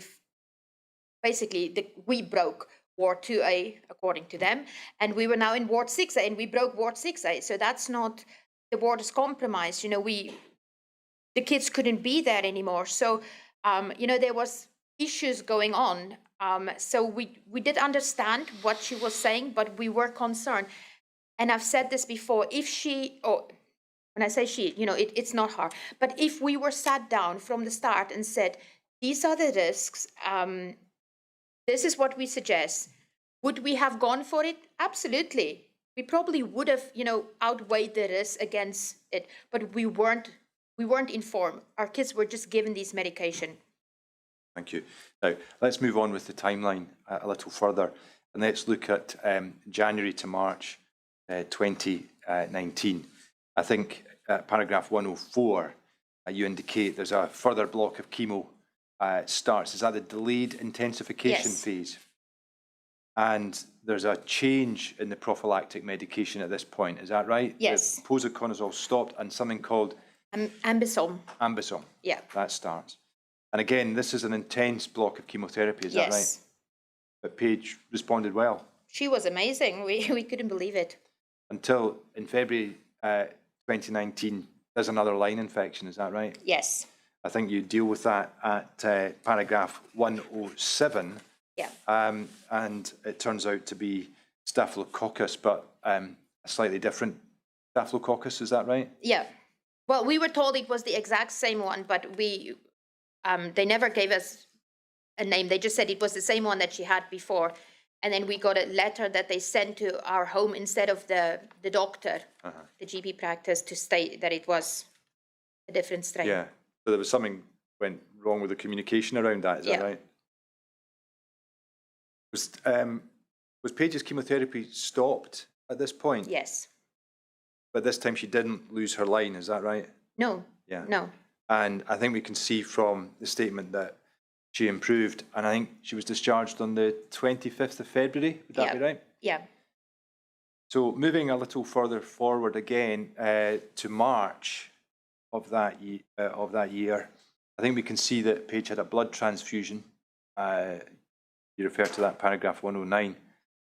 And I think you say this was her last frontline treatment. Yes. Is that right? Is this Paige now looking like she might be on the home straight?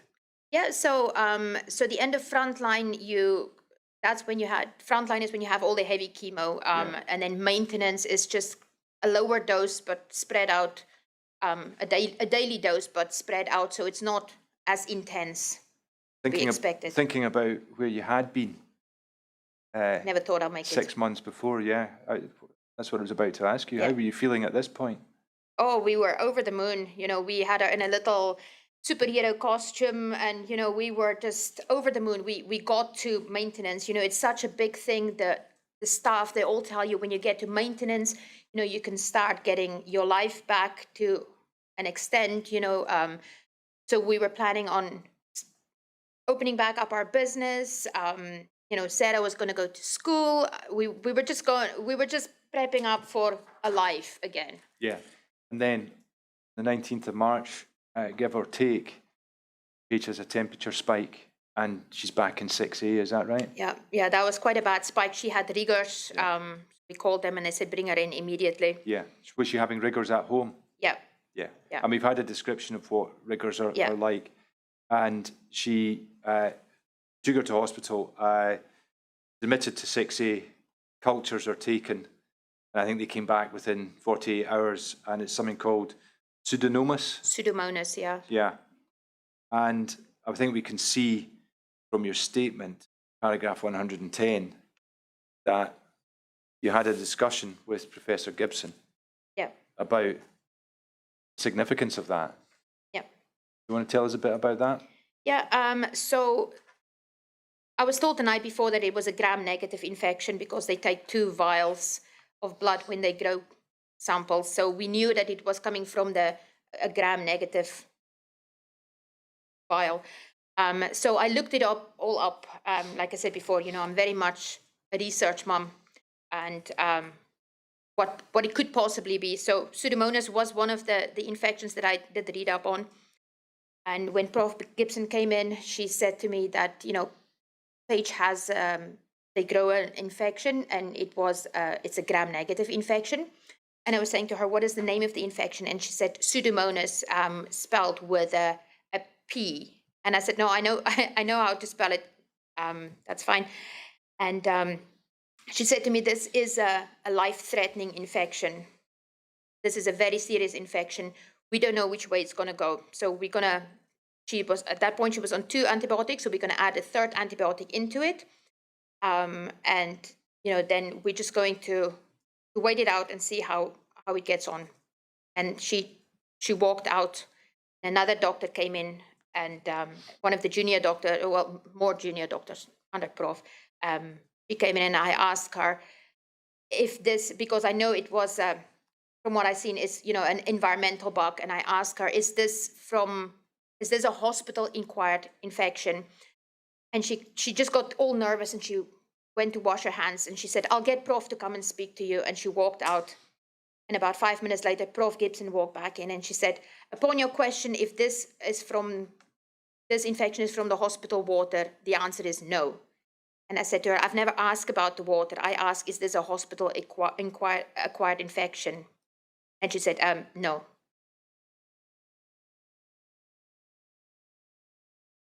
Now, I think we can see from your statement that Paige was given a 3rd antibiotic to add to the 2 that she was already taking. Is that right? Yeah.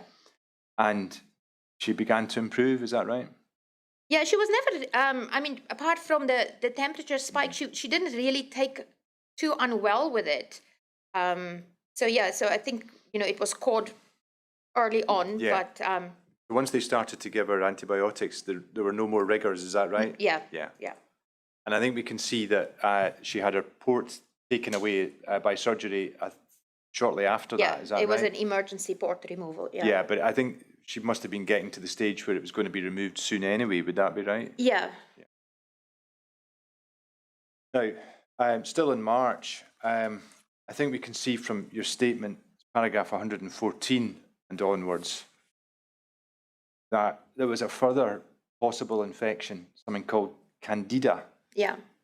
And I think you describe how Paige developed some strange marks in her knees, and you discovered that this might indeed be another infection. Was that confirmed or not? They had a dermatologist there. So first they scanned, they did a scan of the area. That brought up like a wee pocket of something, but they wasn't too sure. So they got dermatology down. Prof. Gibson wasn't there at this point. She was away in Germany for a conference or something. So dermatology came down. The doctor said, you know, he just looked at it. Because I took pictures of it, and, you know, they made circles around it, how it grew. And then you can see, you know, there was a line, and then or a circle, and then a line, and then it started making another circle. And it was quickly spreading, but it looked like brown bruises rather than blue bruises, so old bruises. And the dermatologist came in, and he just looked at it, and he's like, that's a Candida infection. So they started Paige on, she was already on posaconazole 4 times a day, so they add in another antifungal. So they added in Ambisome. Again, and at this point, Paige's neutrophils was very, very low, so she was sitting at 0.2. And we asked her, we asked the doctors if they will give her some GCSF, so that's basically to jumpstart the bone marrow to make cells, because she needs cells to fight this biologically. So they went, spoke to Prof. Gibson, and then they came back and said, yeah, Prof said it's fine, give her 2 rounds of GCSF. So they gave her that as well. Okay, thank you. Now, moving on towards the end of Paige's treatment, I think from about the 1st of April 2019 up until November 2020, Paige was on maintenance, would that be right? Yes. There was an admission in September 2019, which I'm going to ask you about in a minute. And I think, am I right in understanding that Paige's last chemotherapy was in November 2019? 2020. 2020. And that would be maintenance chemotherapy? Yeah. Thank you. And is Paige now, she's now on 3 monthly appointments, is that right? Yeah, 3 monthly. Now, the admission in September 2019, you deal with it in your statement at paragraph 90, and I think it was, again, an admission following a spike, temperature spike, is that right? Yeah. And the reason I wanted to ask you about it was that, was there again some issue about the use of cannulas? Yeah. So we came in to A&E. The protocol would be, because Paige didn't have a port, so they need access. So we knew she had to get a cannula in. So we went up to the ward, and they tried. We got to the ward at 11 o'clock in the morning, and they tried 8, 9 times. Yeah. And I kept on saying, I said, you know, it's now 6 o'clock. She needs antibiotics, because every infection or every spike is potential sepsis. They treat it for that. I said, you know, this is just going to get worse. She, you know, can we give her oral antibiotics? So they said, no, we have to get a cannula in. So they went to get, so my rule was from start as you get 2 tries, and if you can't get a cannula in, then you go and get somebody a pay grade higher than you. Because I've heard of kids being stabbed 30, 40 times a night, and I wasn't going to let that happen to Paige. So you get two goes, and then you get somebody a bit higher. So it ended up at the end, the anesthetist, the consultant came in, and she had a machine, like a scanner, to guide her where to go, and even she couldn't get a vein. And she was they were in her feet, in her arms, everything. And at this point, if you take Paige was 3 and a bit, a little child that's already scared. She's been probed and probed from 11 o'clock till 7:30, 8 o'clock at night, constantly. Every time she hears, they've got outside the rooms, they have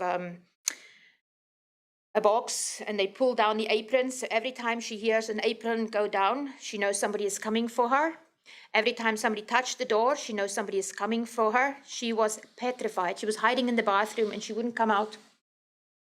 And in the end, they agreed, when this doctor couldn't get it in guided, they agreed with Professor Gibson that they will just give her an oral antibiotic. And they then started her on this oral antibiotic. And Paige was so exhausted. She was just sitting there. The sweat was running off her. She was so tired. She couldn't speak. And all she wanted was a little cuddle from her favorite nurse, Susie.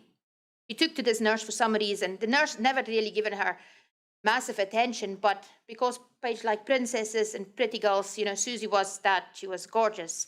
And Paige loved Susie, and she just wanted Susie. So another nurse came in, and now Paige wasn't in hospital at that point since March. So her idea of Susie wasn't what it was.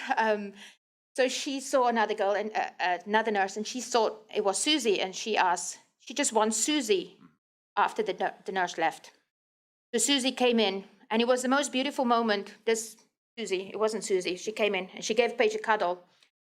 And just that moment, I took a picture, and the nurse had her head down, and she had Paige's arms around her neck. And it was the most beautiful picture. You couldn't see the nurse's face. You just saw the top bit of her head. And I posted that on my Facebook, and I said, after being through all of this, since 11 o'clock this morning, all she wanted was a cuddle from her favorite nurse to make this better and to make this go away. And I posted that on Facebook. And within 2 hours, I had 3 nurses in my room to say, take it down. You're not allowed to put pictures of staff on Facebook. And I didn't take it down. I made it private because I knew that they were going to come back, and I can show them what I did post, because it was, this is what makes the NHS. The NHS is caring nurses.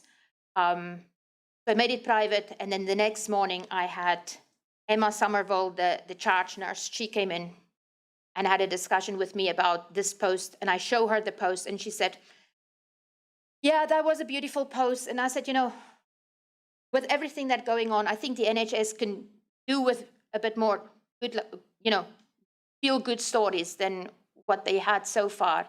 And I have always been very vocal about Paige's journey, and how things go in the hospital, in the media. So for me to put this out there, I felt it was fair. I felt that was a moment that the NHS deserved the credit that they gave. But she just said, no, you can't. And then even Prof. Gibson came in 2 days later, and she said, oh, I heard you put a picture on Facebook. And I said, I took it down. Don't worry about it. I took it down. I want to move on now, and that really completes all the questions I've got in relation to Paige's care treatment. And I want to move on now and just consider some of your evidence in relation to the issues that you had about the hospital. And I'm going to take it in 2 stages. First of all, I'm going to ask you some questions about concerns that you had about the safety of the water supply. If I just start this way, was this something that concerned you on all of the wards that you were on? Yeah. And again, just at a very general level, was it something that there was evidence of there being an issue with on all of the wards you were on? No, not really, because we didn't know. Once you go to a different ward that wasn't Charlie, and they wouldn't have the filters. So they wouldn't act like there was anything suspicious. You know, they didn't have the dosing of the drains. But still, all the water was connected throughout the hospital, so I wasn't going to go near it, and I wasn't certainly not going to let Paige near it. Yeah, I think you indicate in your statement, paragraph 129, that more or less from the start, you were told not to drink from the taps, as it wasn't, I think you say it wasn't clean for drinking, is that right? Yeah, when we went in that night, the nurses brought bottles, at the night she was diagnosed, they brought bottles of water in, and they were saying that, you know, if you need water to drink, ask us, you know, and we'll bring bottled water, but you can't use the taps to drink the water. Did they say what it was that was wrong with the water? No, they just said it's, you know, it's just to keep everybody safe, and, you know, obviously because of what she's going to go through. And you indicate also that you saw signs warning you not to use the water for certain things, is that right? Yep, there were signs up in the rooms to say this is a hand wash only basin. There were signs up in the kitchen to say, you know, you can't wash your dishes and just, you know, in the water. So the dishes has to go in the dishwasher to wash it on a hot cycle. If you make tea, you have to fill the kettle with bottled water. So you can't use the taps basically for anything apart from hand washing. And I think you also indicate that you saw tractors putting crystals of some kind down plugs, is that right? Yep. And you describe seeing filters, at least in the Schehallien unit, is that right? Yep, and when we moved up to 6A, the filters moved up with us. Paragraph 132 of your statement, you might want to just have a quick look at that, Ms. Lacock.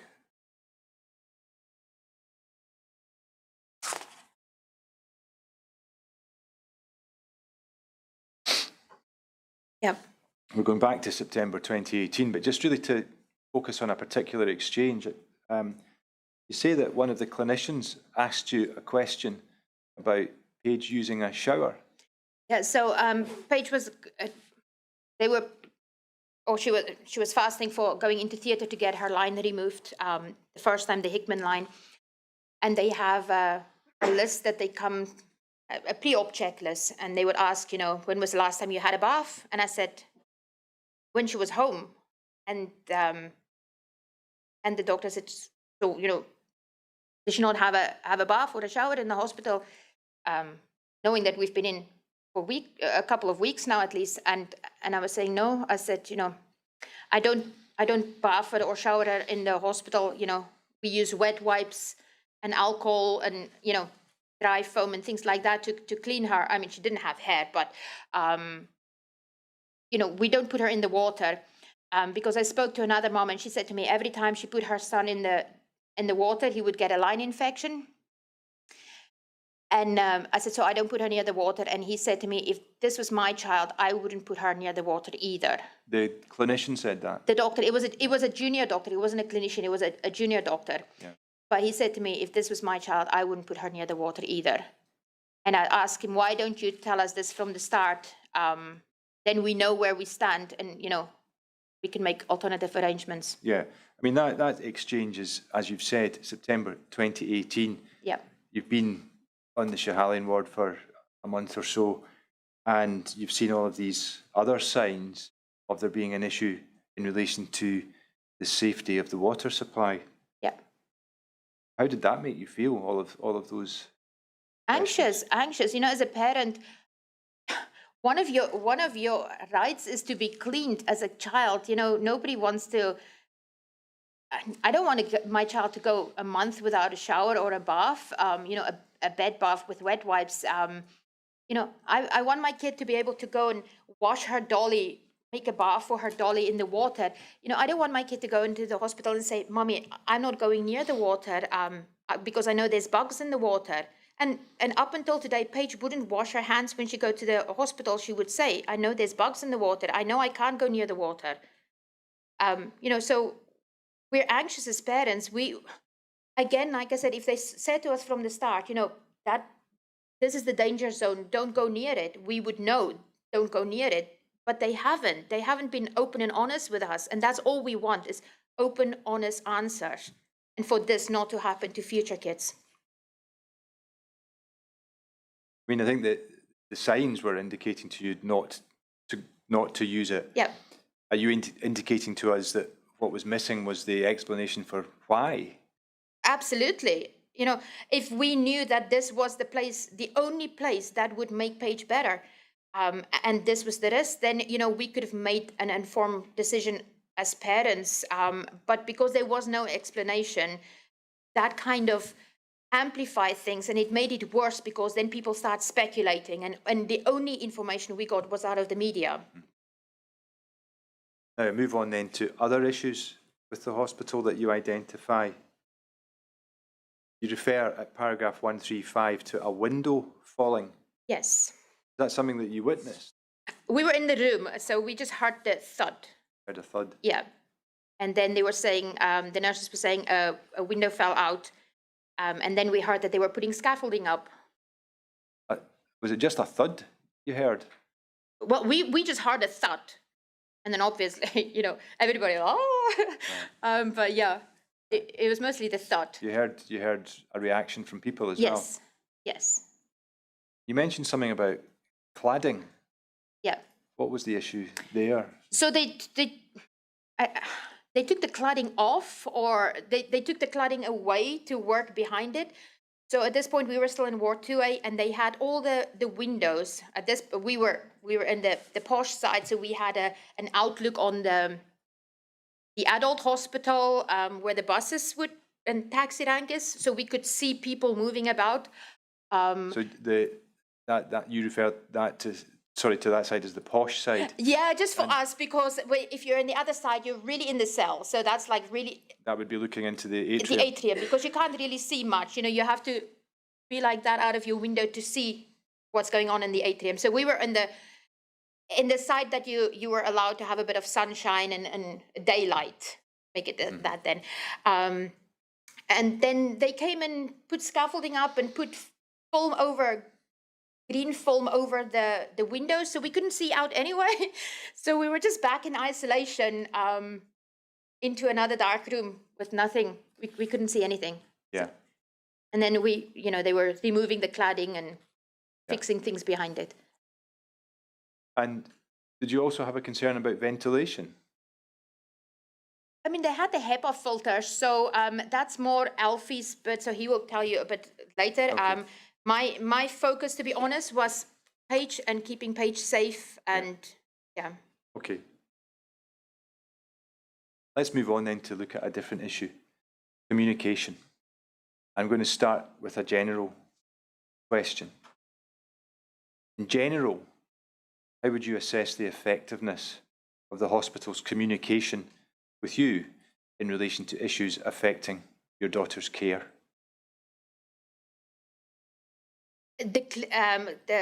From Professor Gibson's side or the clinical team, they would communicate. So yeah, we were always on top of what's happening medically wise with her. From an environmental issue with the hospital, there was no communication. We heard what we heard in the news. It was always a press release or it was always a story that broke on the news, and somebody would text us and say, this is what's going on. So there was no communication from the hospital at all. Yeah, I think you say it, paragraph 156, the way you put it is the teams try their best. So you're indicating that, therefore, I understand that communication from the clinical teams, you have no issue with, is that right? No. If we move then to think about communication on more specific issues, how would you assess the effectiveness of the communication with you in relation to the infections that Paige suffered and the question of whether there was any connection between those and the hospital?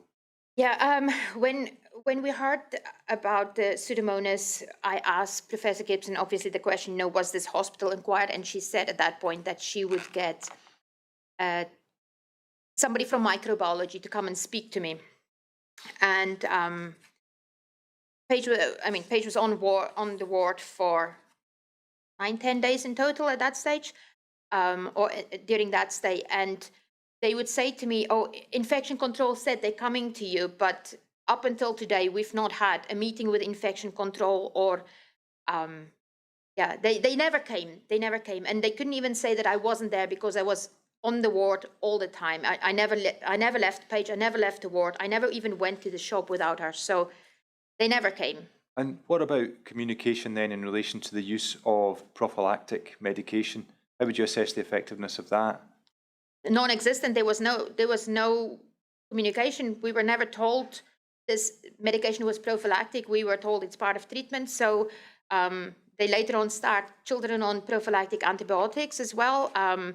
And at that point, again, because we were in a situation where we already had kids on prophylactic fungal treatment, we were saying, Paige wasn't one of the children, so she didn't have a port or a Hickman line, so she didn't need prophylactic antibiotics.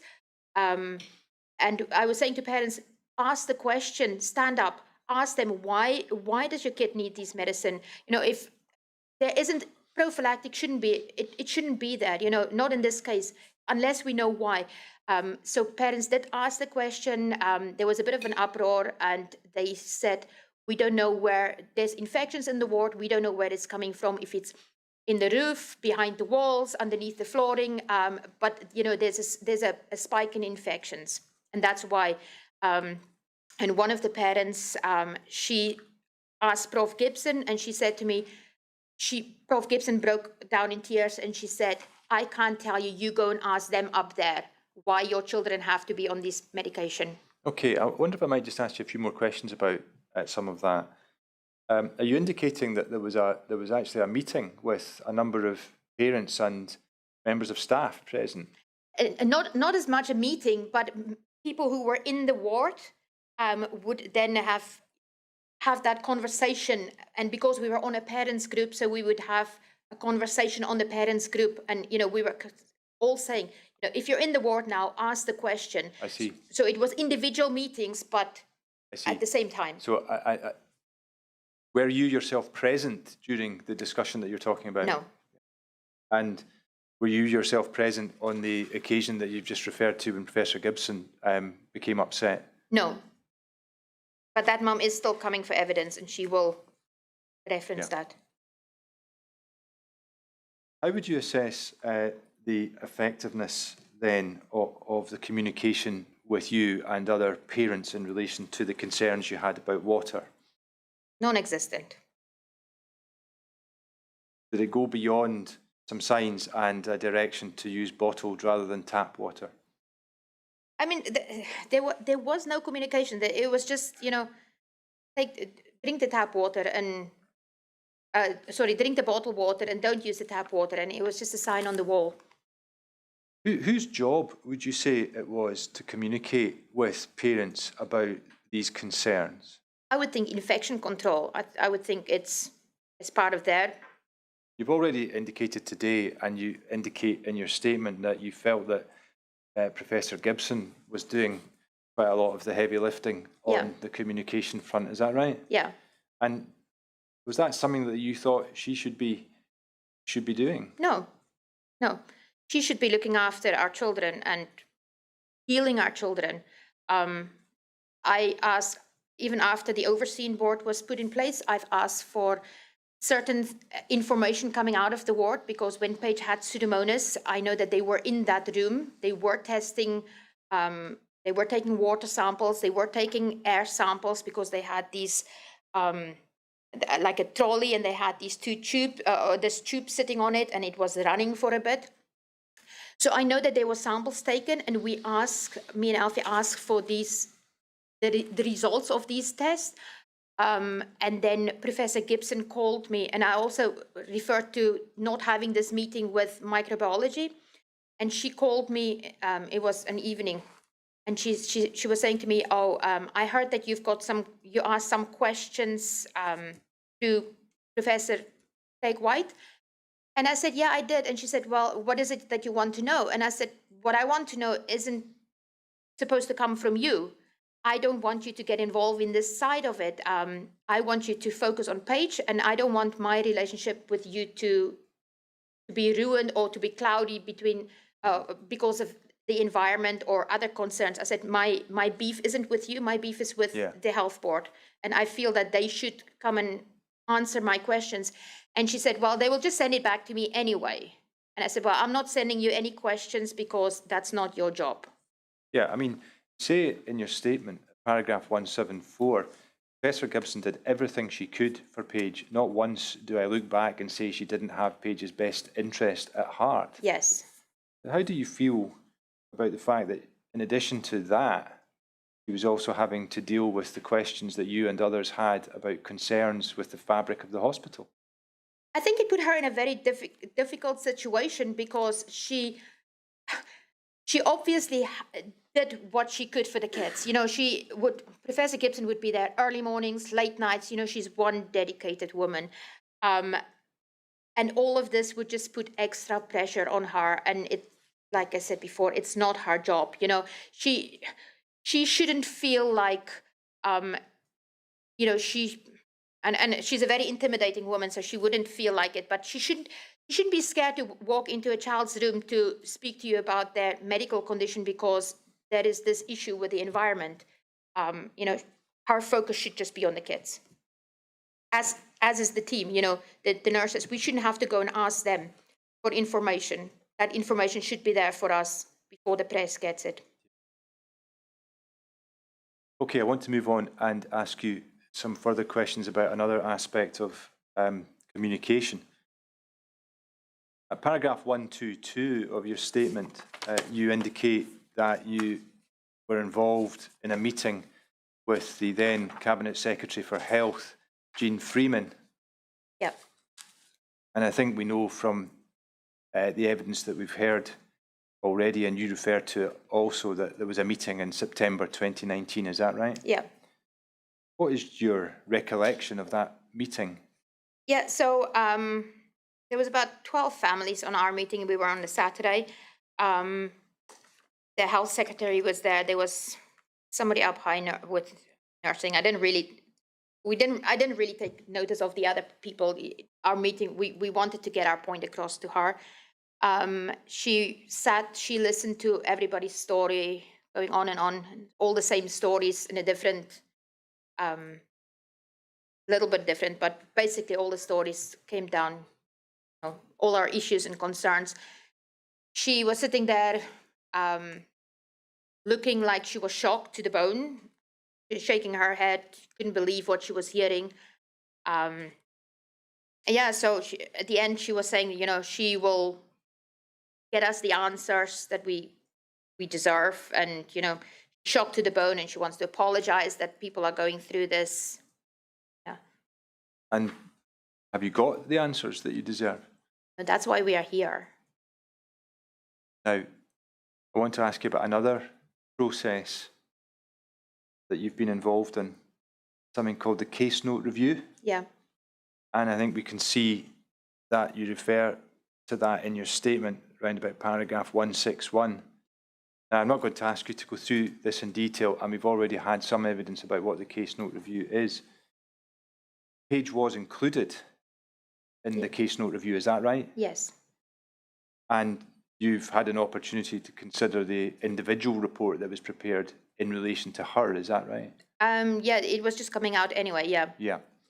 And I mean, just broadly, can you indicate whether you felt the case note review process was something that gave you at least some answers and some satisfaction? Yeah, because when I opened it and I burst out in tears reading the first page, and I was saying to Alfie, I said, you know, many people in the media said that, you know, we're paranoid parents, and, you know, the hospital is amazing, but looking at the outcome of the case note review, you know, that just confirmed that there is something going on, and we are not, you know, attention-seeking, paranoid, boring parents that just wants to be in the limelight. You know, there is definitely something. We're not fighting for nothing, you know. Yeah. So it just confirmed that there is issues. I mean, the report confirmed that, or the authors of the report indicated that they considered that there were links between some infections and the hospital environment. Is that right? Yes. Now, I want to move on towards the end of your evidence, the conclusion of your evidence today. And I want to just ask you a bit about impact and have you give us some reflections on your experiences. So the impact of... Oh, if I might interrupt you, sorry, I've probably done that too much already today. But I was going to ask you first of all about impacts on Paige. Yeah, so Paige is nervous in the sense of doesn't like people touching her. You know, she's very affectionate, but on hard terms. We always say that, you know, Paige doesn't have she doesn't have that where, you know, the other kids would say, this is my body and you can't come up and touch me, because, you know, she would be woken up in the middle of the night, somebody taking blood, somebody working with her. So, you know, so we're working really hard on getting her to understand that your body is your own and, you know, people shouldn't just come up and touch you, put that wee barrier there. Paige is speech delayed because of, from my point of view, you know, because she had no interaction with children. She was locked up in a room for weeks at a time where there was no, you know, no stimulation apart from your mom and your iPad. You know, so what do you do? You know, she has lots of issues around me being her security blanket. She doesn't like to share me with her sisters because it was me and her for the majority of her treatment. I was the one, as much as I was holding her down and restraining her for people to get what they want from her or do what they want, you know, I was also the one left with her to console her once they leave the room. Yeah, she still have ongoing tummy issues. That's under investigation. We don't know whether that was from chemotherapy. We don't know whether that was maybe from the posaconazole long term. We don't know. So we have a scan booked for that. Yeah. Yeah, you mentioned that paragraph 140. Yeah. That you have a concern that that might be to do with the treatment for the Pseudomonas. Is that right? Yeah. You also have a concern about other impacts from the preventative antibiotics that Paige was on. Yeah, so Paige is very sensitive to light. So she wouldn't, if the sun is out, she's always asking for her sunglasses. She wouldn't just, you know, play outside in the sun. So we always say, you know, the sun hurts her eyes and her head.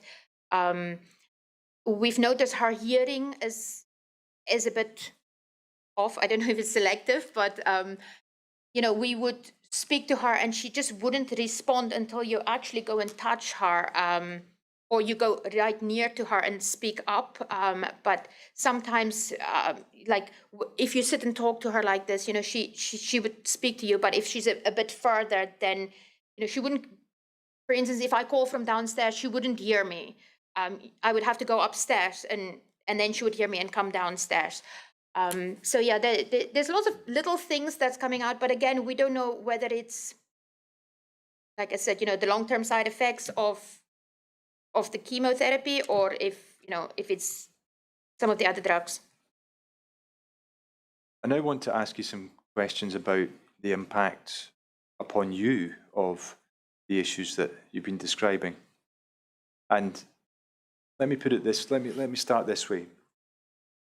Seeing your child go through grueling cancer treatment and everything else that you've described in relation to just the treatment of cancer must take a toll on you itself as well as the family. Is that right? Yeah. Yeah, I have PTSD. I get panic attacks, flashbacks during the night, Paige being dead. I wake up numerous times. I would sleep maybe 2 hours a night, and I lie and monitor her to make sure that she's fine. And you know, she's not in treatment anymore, so she should be fine. But the first thing when I wake up is, you know, I check if she's breathing, because when she was diagnosed, I put her in a box, and I thought that we weren't coming through this because it's cancer. So yeah, when she was diagnosed, the fight that we should have taken on was the fight against cancer. What we did end up was a fight around the environment with cancer, and that time should have been time that we spent with Paige, not having to ask for meetings and concerns about the hospital. We should have, if that was her last days in hospital, she should have been able to have a bath. If she wanted to put her dolly in the bath, then she should have been able to do that. She didn't have that, and many other children who passed away didn't have that. So yeah, in my mind, I'm getting therapy now, but if I look at the future, I don't really see a future with Paige yet, because for me, she's very, very much still going through cancer. So yeah, it's hard. It's hard.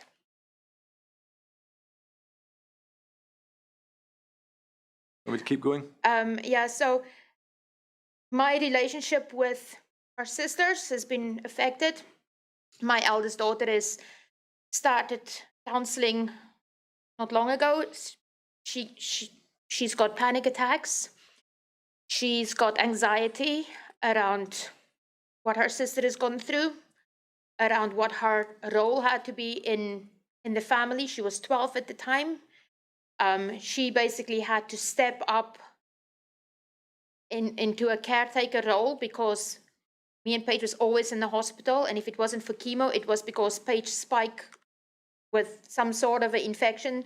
There was many infections, or many times she spiked, and they just couldn't tell us, why she spiked, what was the infection. So Michaela's struggling with social interaction at the moment. She managed school for an hour or an hour and a half, maybe a day. She's 15, so she's coming up to exams. We're concerned about the impact on her. Our sister, Sarah, she's got issues. She's got anxiety. Every time I take Paige to a hospital, she would say, is Paige coming back? Is Paige going to die? Are you coming back? Even with Michaela had issues recently where I had to take her to the A&E department, which just worked out to be a Sunday night. So very much the same as when Paige was diagnosed. We had to go to out of hours GP and then go up to the hospital with an urgent referral for a scan, because she lost mobility and her speech. She lost speech as well. And they were saying, talking about neurology appointments, like referrals for her. And the first thing I was thinking, just tell me that she doesn't have cancer, because I can't go through this again. Just driving up to the hospital, even taking Paige for a normal follow-up checkup at hospital, it's petrifying. I cry every time I have to even go to the hospital. Paige knows that we go in the hospital and she sit in the backseat and mommy cry, and she just sit there and be brave, because we're going there, and it's a potential death step that I'm taking my kid into. If she doesn't have it, she will get it there, and that is how it is in my mind. Like I said, my 7-year-old, she's got lots of separation anxiety. She's angry, very angry that I left her to go and be with Paige. She was always a mommy's girl, and now she's more towards her dad. Allie was 2 months old. I didn't have that first bonding time with her. Allie is a daddy's girl. She gets stars in her eyes when she see her dad. And I feel jealous. I feel jealous that I didn't have that with my baby. So yeah, it's hard. It's hard. You sit with a lot of mommy guilt. And yeah, we had to do what's best for Paige. But yeah, it comes at a price for everybody else. Alfie himself, he's struggling as well. Our relationship, we're trying to get things back on track. Yeah, so everything was just paused to save Paige. And now we have to deal with getting our lives back and getting these answers so we can finally move forward. Against all of that background, how do you feel about the fact Paige had 4 infections in the hospital, possibly 4 infections, and possibly that there's a connection between that and the hospital? I feel angry. I feel that stole time that I could have had with my other girls. And I felt that they put my child's life at risk. I felt that every time we had to stop chemo for treating an infection, that increased Paige's risk of relapse and potentially death. So yeah, I felt angry. I'm petrified to think that Paige would relapse and we have to go back there.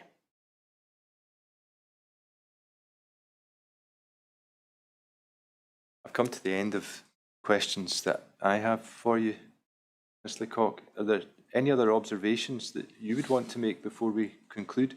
No. We obviously have your concluding observations at the end of your statement, and we'll take those into account when we undertake our further work. I just want to say, you know, thanks to the staff and Professor Gibson for us still having Paige. If it wasn't for them, you know, we had our ups and downs. That ward is a very, very lonely place. You're locked up in a room for weeks. You know, so there was frustrations, and to both ends, you know, they were frustrated with me. I was very frustrated with some of them at times. Would I do it over for Paige? Absolutely. You know, will I fight the battle for Paige? Absolutely. But yeah, we never set out to fight the hospital. We just want answers as parents. And we just want to know that if Paige relapse, there would be a safe hospital for her to go back. Because if she does relapse and anything happened to her and she died from a hospital-acquired infection, and I haven't done everything I could, how do I live with myself? And that's another part of the mummy guilt that you would always have. Thank you very much, Ms. Lacock. I don't have any further questions for you. Well, Lord, those are all the questions for Ms. Lacock. Thank you, Mr. Duncan. And thank you very much, Ms. Lacock. Thank you for coming. Thank you for providing witness statement, and thank you for giving your evidence this morning. But your evidence is now completed, and the inquiry will have regard to it, and you're now free to go.